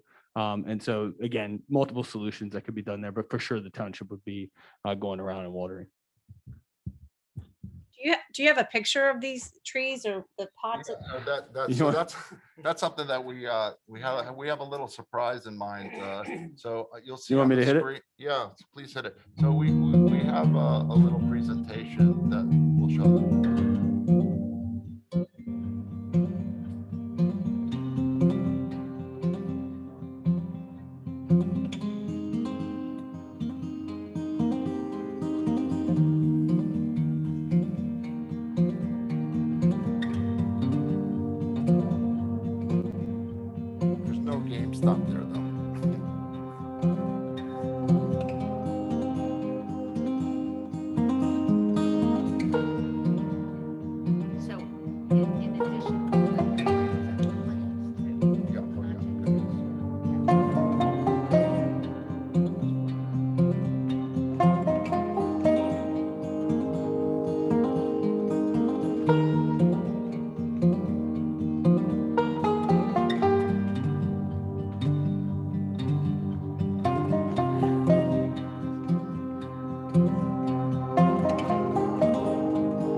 it's light at the base shooting up. Shooting up. No, it's light shooting up from the base, and it's also at the bottom of, yeah, it's also at the base. And I don't know if it'll be dark enough when everybody leaves, but in the evening, they are beautiful, and I think we're still tweaking making sure that we have the right lights, but it wouldn't change the price, you know. Just a question on the trees. So the life, obviously they get larger. It's 3 years in the. 3 years as a. And then they're replanted and then. Yeah. And And we we put something new in there. That's right. And then our forester would take it as our donation, and they would replant it around the township. They would replant it. So this, so this investment keeps giving. This keeps giving. This isn't just a one-time shot. These 72 trees will be with us, in the township forever. But we wouldn't do away with, once they're replanted, we wouldn't do away with the pots. No, then We would then put something new in there. Then I'd be coming back here I'd come back here in 3 years and talk to you about $20,000 for new ones, or the township, I have a couple questions. So you said they're portable, but realistically, those pots just stay in those locations, correct? It's not something that's really going to be moved around, except maybe barring some sort of construction or something like that? That's right. That's right. I mean, they supposedly weigh, I think, about 300 pounds. But the point is that they are portable. So if there is construction or something going on in that sidewalk, it is possible to move them, to protect them, or to shift them. So if there is if there is a tree that's in the wrong place, we can move it. We can adjust it. So Are do we know of any other municipalities have used a similar product, and how the trees have fared? Have they lasted? Like, what is the chance of the tree dying within, after the year guarantee, for instance? Well, I'm told that these cherry trees are very durable. I know that there are, I can get back to you with an answer on that in terms of what other municipalities have done something like this. But I'm told, I've discussed this with we've discussed this with our forester. Also, Allison Canfield is also a bit of a tree expert, and so I'm assured that these are pretty durable. So Tom Doty thinks it's very likely that we'll be able to replant these 72 trees after the 3-year lifespan in the. Yes, in our conversations with him, he thinks it's a good thing. And Alex, maybe you can shine some light on, doesn't he replant, don't we replant other trees around the township every year too? I mean, we plant trees every year. I don't know that we necessarily replant them, but I think Tom would be able to weigh in on this very easily and be able to provide. One more question. So I want to know, do we get the pots, the soil, and the tree all from the same location, or is that we're bidding out to multiple vendors? And is it possible to source the trees more locally? I mentioned Pennsylvania, but I don't know if there's any, I don't know, nurseries or garden centers that are closer that, I think when you go out to bid for something like this, you're bidding on the height, the caliper of the tree, and the type of tree. You could have a farm in Western New Jersey get their trees from Pennsylvania, or a farm in Pennsylvania get their trees from, Western New Jersey, whatever, I think when you are bidding, the point of bidding is to create a level playing field for anyone who would like to get involved. Okay. We're working on that. Yeah, I mean, the two mocked up trees are from the farm at Green Village. Okay. So we are working, right now with a local vendor, but again, with the bidding process, we want to make sure that we're getting we're getting a good deal. But this would be something that I would have under part of my responsibilities in terms of making sure this is done properly. I have one more question. Sorry to bombard you, and I don't know that you might even have all the answers. But in the pots, in the mock-ups that you were showing, they had seasonal flowers in there, like the daffodils at the base. Now, would that be something that the township or the Township Beautification League or somebody would take on? Maybe putting something seasonal. I know in other townships, like for instance, Chatham, I believe they have something similar, and during the holidays they put, something, they change up their pots. I know our Township Beautification League does something similar. So who would take something like that on? And is that even, is that something to consider? Well, that's a great question. I would say that I'm reading 6-inch, I'm reading what the way our mock-up is, with 6-inch English ivy and what, how we mocked it up. So it would come with some seasonal plantings.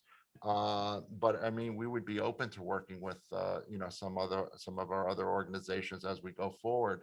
But again, the initial pricing does include those seasonal plantings that are at the base. And in terms of upkeep, there's still some issues in terms of watering and exact upkeep, over the years. So that's still a few things that I would work on. Have we I, looked? I assume you, go ahead. No, go ahead, Andrew.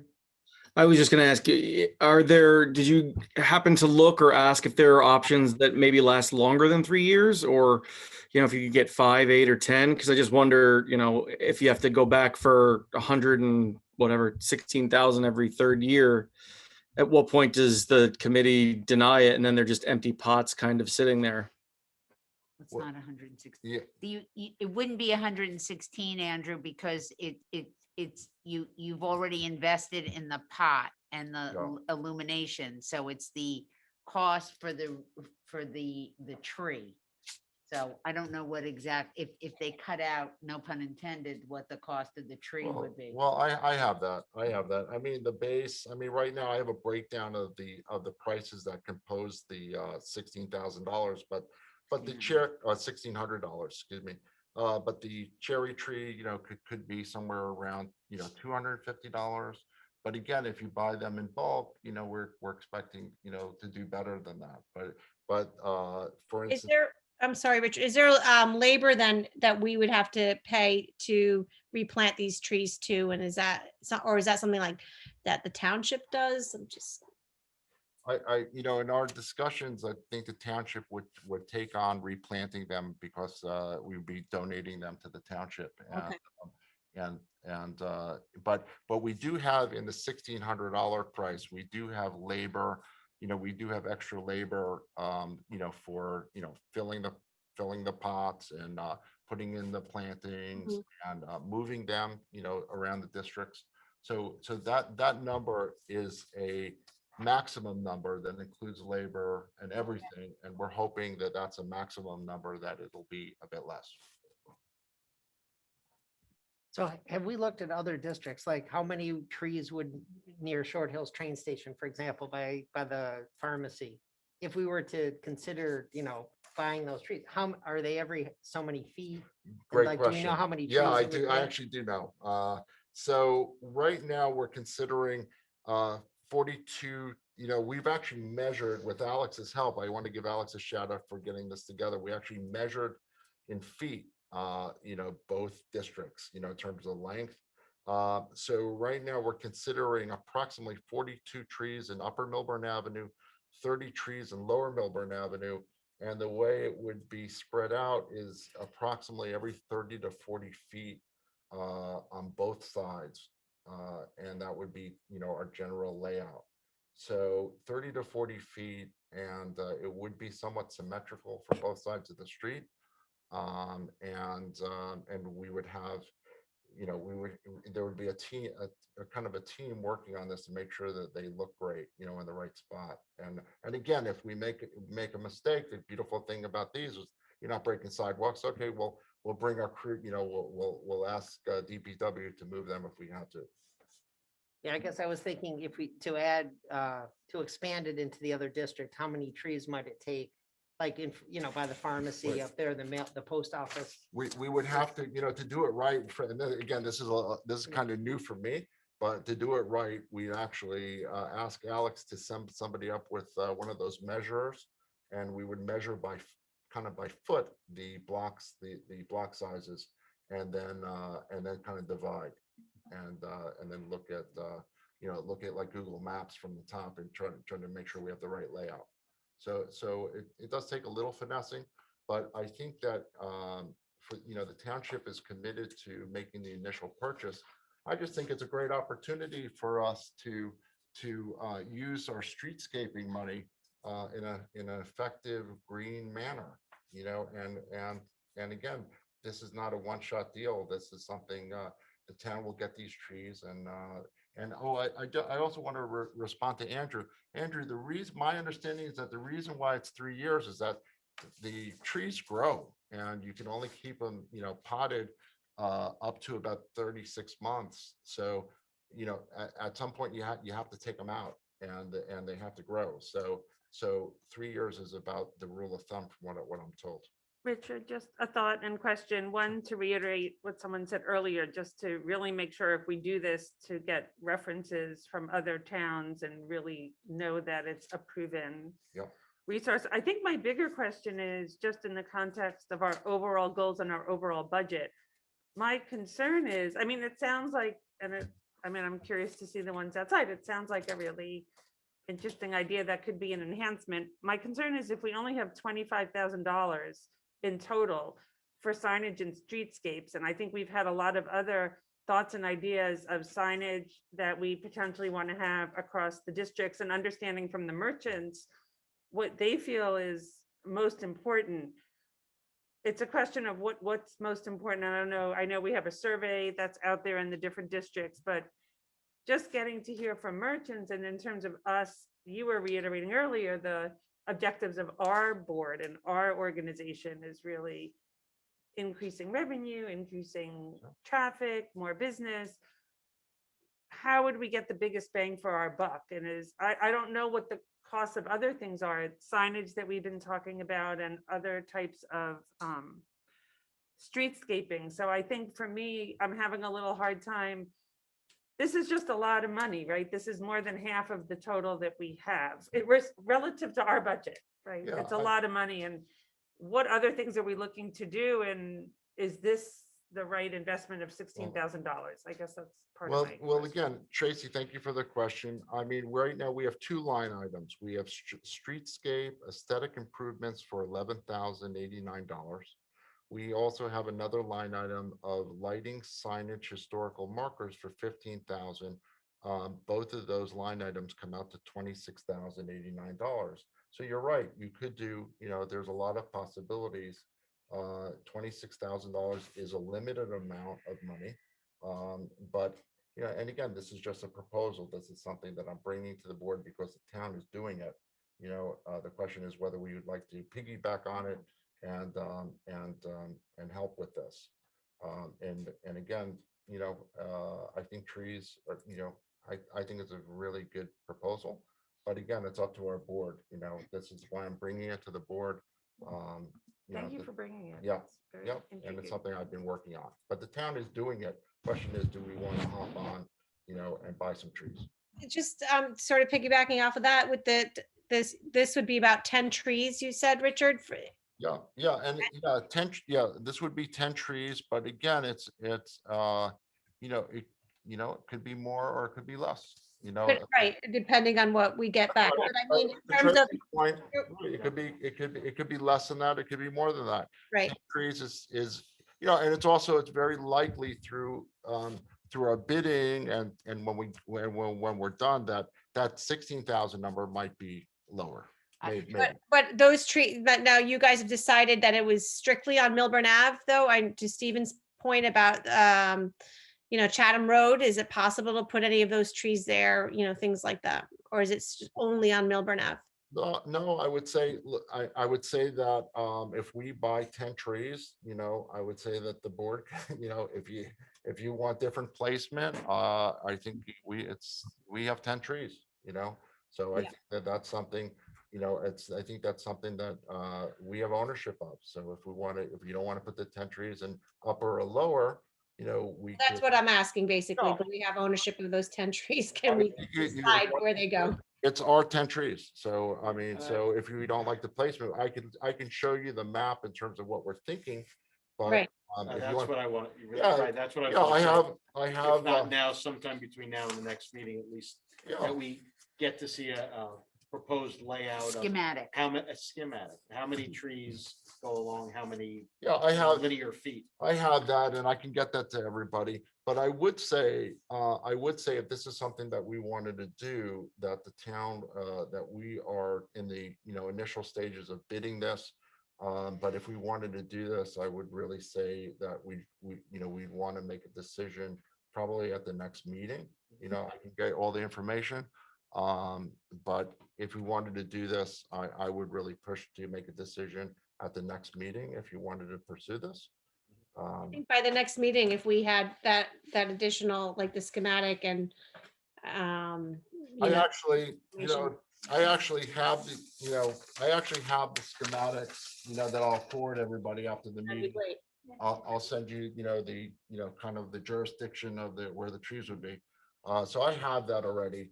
But again, I would say that, it could be very impactful. I know it's a lot of money. But, the question is, what else would you want to consider? This is something that I think would be great. Okay. The other thing I'm just thinking out loud is there may be some grant money maybe available to supplement this initiative that we'll find out along the way. Alex, would you have any thoughts about that for green space? Or that's I don't off the top of my head, no. okay. Thank you, Richard, for bringing this to us. Sure. Sounds exciting. Yeah. Right, so we have a lot of good ideas going into this spring and summer season. Next, finances. First, I wanted to thank Stephen for really doing a great job at the Township Committee meeting, presenting our budget the other night. It was really well done. Thank you. I'm just happy you passed unanimously. So that was great. Thank you. So just to summarize our expenses since our last meeting, this has been posted on the website, so I can just summarize a bit. Since March 10th through April 5th, and we have our routine expenditures from Itzkin Marketing for marketing services with Marla. We have RG District Services is the majority, that was the main expense, which is the services of Ryan for Executive Director. We have some reimbursements. We have the first expense with respect to the band, which was, I did get some great feedback as well last Friday night. That was a lot of fun. Weather cooperated, so that was great. So we paid $200 for the band for that night. Then just routine expenses like for our Google Workspace for emails. And that's it. Our bank balance, our checking account balance on April 5th was $40,787.35. Thank you. Next part. Okay, just a little intro into this. It's marked as closed session on our agenda. As everybody knows, Ryan Gleason, our executive director, will be leaving us soon, and we need to replace him. So we've been doing some interviewing, and we want to have a discussion regarding that personnel issue and hiring a new person to fill that executive director position. So this is, and it's listed as such on the agenda, this is a potential action item when we come out of closed session. So depending on how the discussion goes in closed, we'll come out, we'll have some more discussion on it and potentially vote on a new executive director. So at this point, what I would like to do is call for a motion to go into executive session or closed session to have a discussion concerning contract negotiations for prospective terms and conditions for an executive director. So if I could have that motion Motion. and a second, please. Second. All in favor? Aye. Aye. Any opposed? Okay. So we will go into closed session. Like I said, it's possible that we do come out and do both. Do you have any idea how long you think there's gonna be? I don't know, 15 minutes maybe? last time. Yeah, I All right, know. well, I'll probably see you next time because I'm not gonna stay. Okay. All right. I wish you well. You don't just say. Is there a different Zoom link for the closed session or? Yeah, I think Alex is setting up the. No, okay. I don't know. We're just gonna hang out here, Andrew. Have copies of No, resolutions. no. Yeah. I mean, I would like you to, but I think that, You're gonna go to the secret room. We're gonna go to the secret room and we're just be hanging out here. Yep. No, I appreciate the offer. Yeah, really appreciate you being We'll here. send him. Yeah, Okay. yeah. Okay. Thank you for coming. Thank you so much. Looking Welcome forward to aboard. working with you. Yeah, thank you so much. Thank you very much. Thank-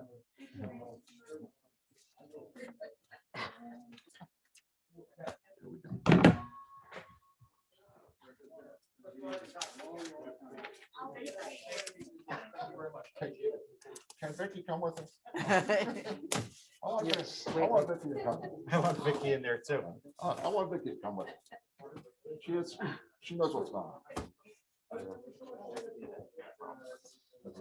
All right, let's, I guess I gotta leave my glasses here. I was gonna leave some of my stuff here, right? Yeah.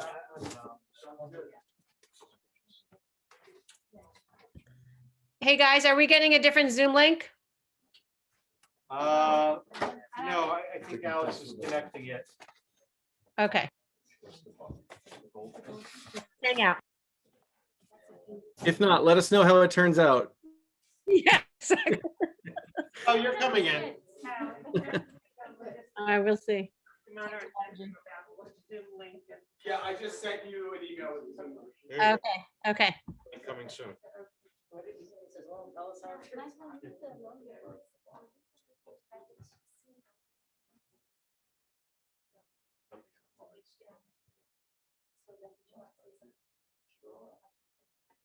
Sure.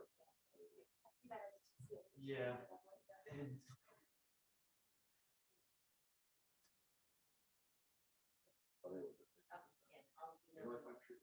I do, I love them.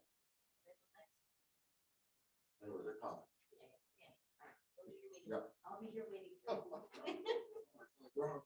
Yeah, because I want to give something to Nadine. A love note? You don't have to go? No, I do. Oh, okay.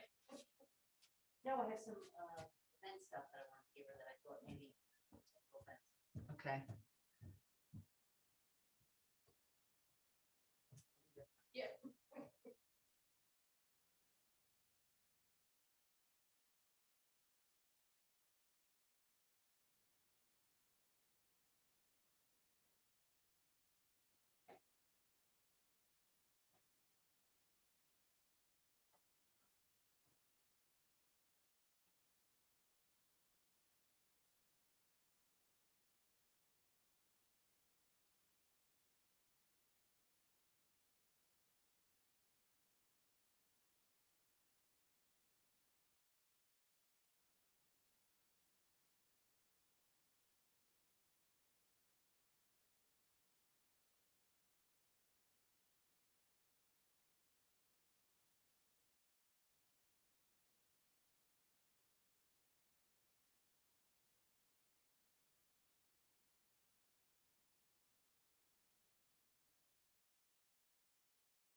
We're back.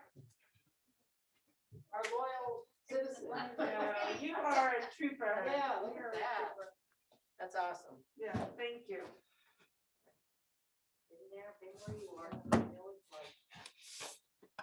What do you think of the trees? Just curiosity. You like that idea? Oh, yeah. Yeah. We need beauty. We need it. Warms the town up. Yeah. With the trees and the pots, definitely. Yeah. I want to see the sample outside. Oh, I it's wish- beautiful. I wish I saw it before. Yeah, I walked right past it. I didn't even notice. It's lit, so you can still see it. No, that'll be a good time to see it. Do they, Alex, do they stay lit all night or does the solar, those trees? You should get like 8 hours. Like, does they charge during the day and then? Some days they might not be on, if they haven't been able to charge. Yeah. So like, we get a lot of calls about the speed signs, you know, where you think, oh, they're not working. I'm not gonna charge. Yeah, it was Oh, cloudy yeah, or yeah, whatever. yeah. Yeah, okay. We can go out there with a bottle of wine and a couple of cigars and we'll see how long they stay. There we go. Maybe a I'm couple up for bottles. that. Yeah.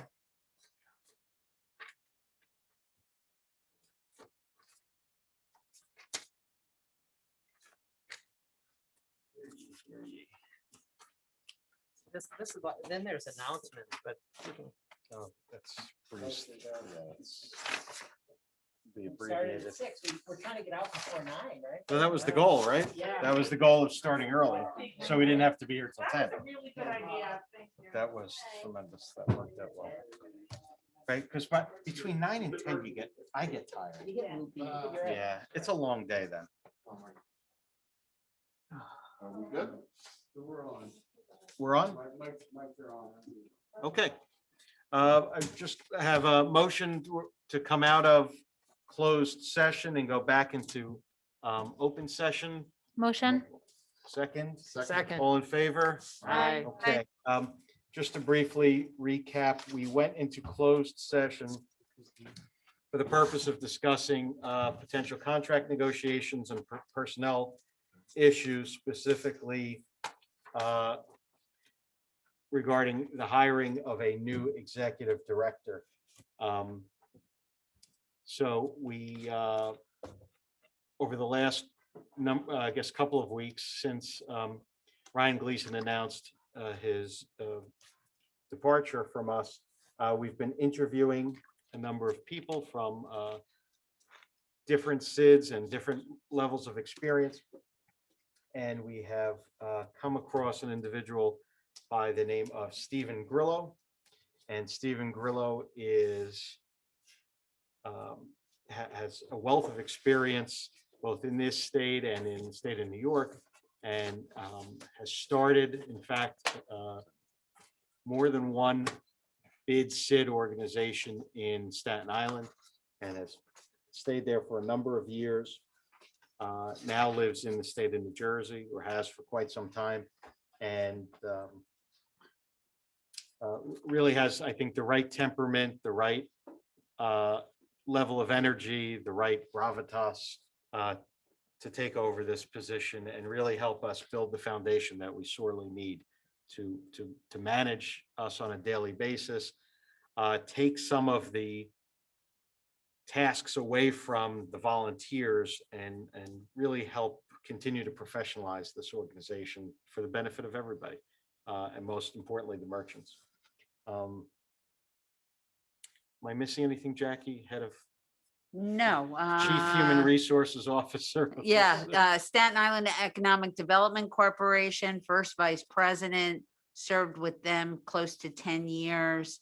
He created 3 business improvement districts. He secured a $10 million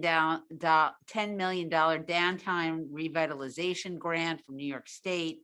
He served as a borough councilman for Sayreville. He's very tuned into the economic development piece. Very excited about his candidacy and just can't wait to move forward. Yeah, I am too. And I think he's with us. Do we want him to introduce himself? Yeah, that would be Stephen, are you great. here? Steven, I'm gonna bring you on as a panelist just to give you forewarning, so. Put your shirt on. If you can introduce yourself. I hope you're dressed, Stephen. Sure. We might have to give him a minute. I don't know if he was expecting it, so. Or he can come on without his face, I guess. Yeah, so, Does he know he's muted? Oh, there he is. There he is. yes. Did we wake you from your nap, Steve? You're muted, Steve. Muted, You're still muted. muted, you're muted. Oh, there you go. I was trying to put my 2-year-old to bed. I wasn't expecting to talk. Steve, Well, we just spoke in such glowing terms of you, and now we know you're even taking care of, you're bringing home the bacon and frying it up in a pan at home. So you're doing both ends of the candle today. We just Thank you, wanted to yes. Give you the opportunity to introduce yourself.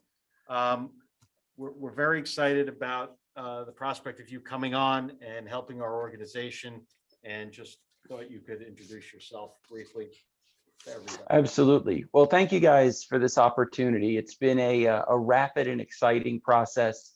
Jackie's been absolutely wonderful to work with, and it's been a pleasure to meet the entire team. Some of you as a group, some of you as individuals, and I was fortunate enough to meet a lot of you in person over the last couple of weeks, especially this Saturday night. I had the opportunity to enjoy a beautiful dinner downtown and get to see everybody. So my wife told me, you know, she feels like I'm already part of the family. Everybody was so wonderful to work with. And so, you know, you guys read the bio and the professional history, and that's all well and good. But to have your wife and family feel so welcome the first time coming into a community is really a special thing. And so that just makes me want to work with you guys all that much more. And I'm really looking forward to what we can do together. I listened to the majority of the meeting tonight. You've got some great ideas.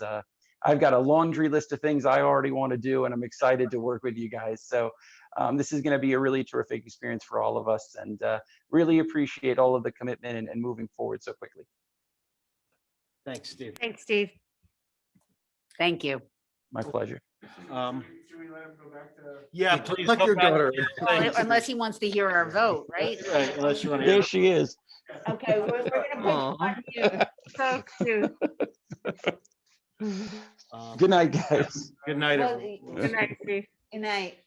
So what I wanted to propose, and we indicated this before going into closed session, not taking anything for granted, because you never know what's going to happen when we have that kind of discussion, especially in terms of a position this important. But I would recommend and entertain a motion to appoint Stephen Grillo as executive director for this organization. And just before we do that, I just want to hit some of the points.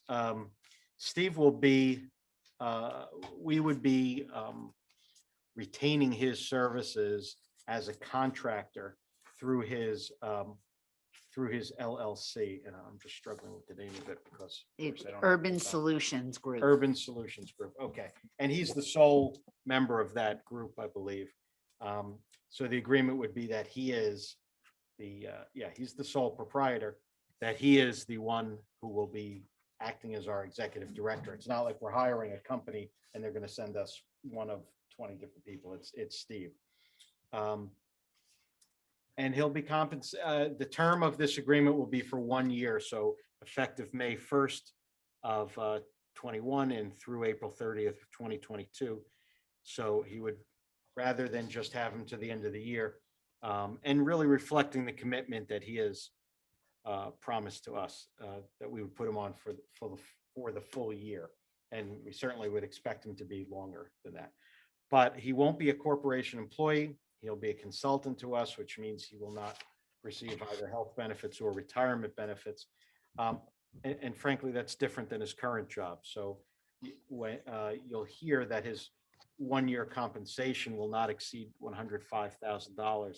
I recognize that's not a small number, but that does not include health or retirement benefits, which he will have to secure on his own, nor does it include the insurances that he will need as a sole proprietor of his LLC. So, I think if you were to, and we talked about this a little bit in our closed session, if you were to hire, the prevailing rate, it seems, for somebody in this position is 100,000 and up. And if you were to hire somebody, if this were a municipal position, and you were to hire somebody in the role of, let's say, a department head for one of the various departments, you would pay at minimum this figure, plus you would have to be involved with benefits and pension and other things that would take it to a much higher total than that. So numbers are what they are, and they can be interpreted a number of ways, but I would suggest, and I believe we're going to be getting what we're paying for.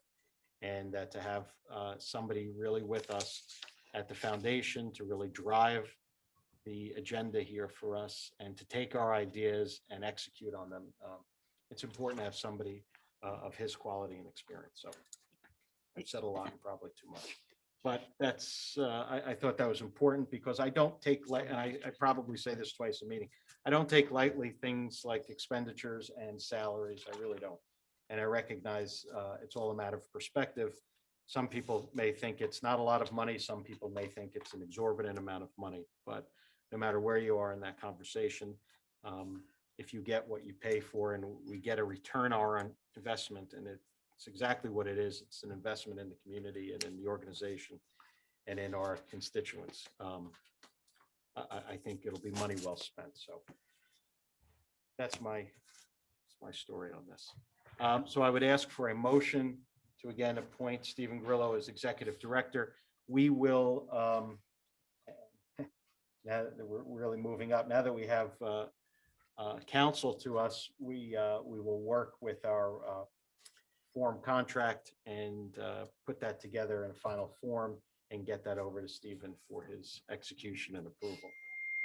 But can we have, this is my third time trying, can we have a motion to appoint Stephen? So moved. We have a second? Second. Okay, and I think we should do this by roll call. Tracy, this is important. Yeah. Jumana Culligan, Yes. Tracy Katz-Levine, yes.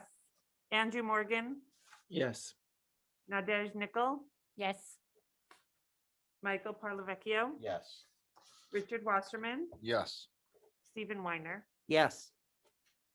So moved. Okay. Unanimous. That's, do we get Jumana? Yeah. Yeah, okay. Yeah. We're ready. Mike, Chair, please. can I make one comment? I also want to point out that part of the arrangement is that Mr. Grillo will be in town hall, office hours. This is a 5-day-a-week job. He will be at our disposal. He'll be supporting our merchants, our property owners on a regular basis during the week. He'll be in the field. He'll be in the office. He'll have set hours. And I just want all of our stakeholders to know that he's here for us, and that's part of our deal. So. Thank you. All right, moving on, as we're getting close to the end of the meeting. Board, do we have any board comments? We've had a chock full agenda tonight and lots to talk about. Thanks to, I don't know whose idea it was, if it was Jackie's, but to start at 6 o'clock when we know we had a jammed agenda was really good, because as we were just talking before we got on the record, that hour between 9 and 10 o'clock, you start to lose people. So thank you. And that's my board comment. If anybody else has any. I just wanted, go ahead, Nadej. No, I was just going to say welcome to Stephen, and I'm excited to get working with him. And I just wanted to say thank you to everybody for all the hours we've been putting in on the events and marketing subcommittees, and just a general thanks to everyone. Yeah, ditto from me. It was a thanks to everyone that worked so hard on the recruiting, and it looks like a home run, and welcome to Stephen. So thank you. The one thing is Stephen spells his first name incorrectly with a V. I just have to- Yeah, I noticed that. Well, I'm I a- I'm think a for PH. clarity purposes, you're gonna be Steven and he's gonna be Steve. Perfect. There we So, go. okay, so we'll move forward with that. Michael, you mentioned something. Can we move this meeting to 6 o'clock permanently, or should we just keep it at 7? Or do we have, if we, I'm sorry. I'll defer, the 6 o'clock hour is fine for me.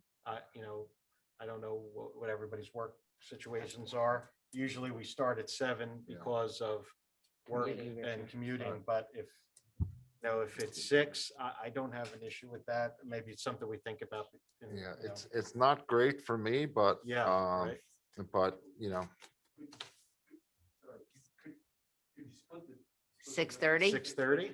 6:30 is, yeah, 6:30 is better. Yeah, Listen, I'm not a train guy, so I don't know what the schedules are. So yeah, I 6:30, can never go by 6:30 the- would be a little better. Or we just set it early for summer hours and then in the fall, as we move into more commuting, maybe Yeah. we adjust, right? Need that I don't know. Yeah. Well, We'll play with it. we can re-advertise again the meeting for May. Should the board decide that they want to, you know, to change the time.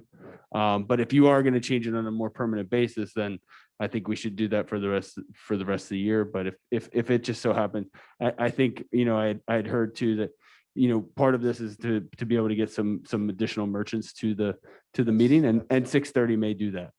You know, most stores close at 6, they come over at 6:30. Yeah, I was just gonna say the same thing, Alex. I think it's easier for the merchants to come straight over, you know, rather than go home and then come back to town. Okay, that's another good point. So the May meeting, which is scheduled for.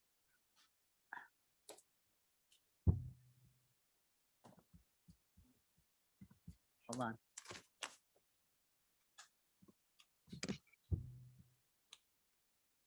Tell you in a minute.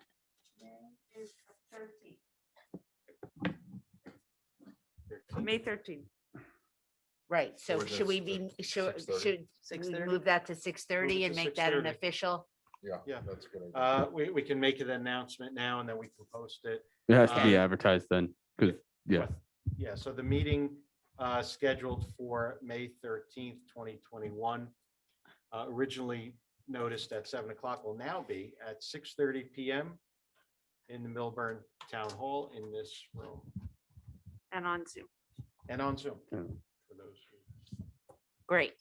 But it seems like we're getting, I don't know, if we don't have, other than social distance and masking in here, is there a number capacity? We've been keeping it at 35. But certainly I don't think you're gonna get there.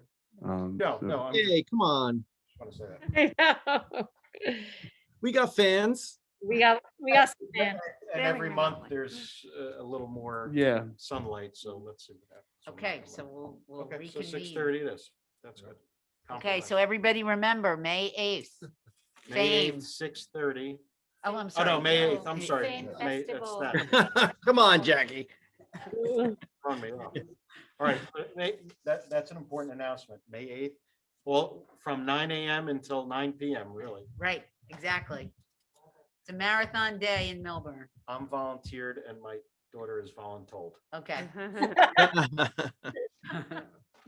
Okay. Do we have anything else? Marla, thank you for all your hard Yes, work. Marla, Thank you, Marla, for, I wanted, oh yeah, I meant to say that actually, for getting the community newsletter out in such short notice. So thank you to Marla for, And it's a really good community newsletter too. I'll Yeah. go in there. Thank you very much. If there's nothing else, I would have a motion to adjourn. Motion. So moved. Right? Good night. Thanks, Thank everybody. good night, everybody. All right, Good night. Milburn Township. Good night, everyone. Thank you. We made it by 9. 3 minutes to spare.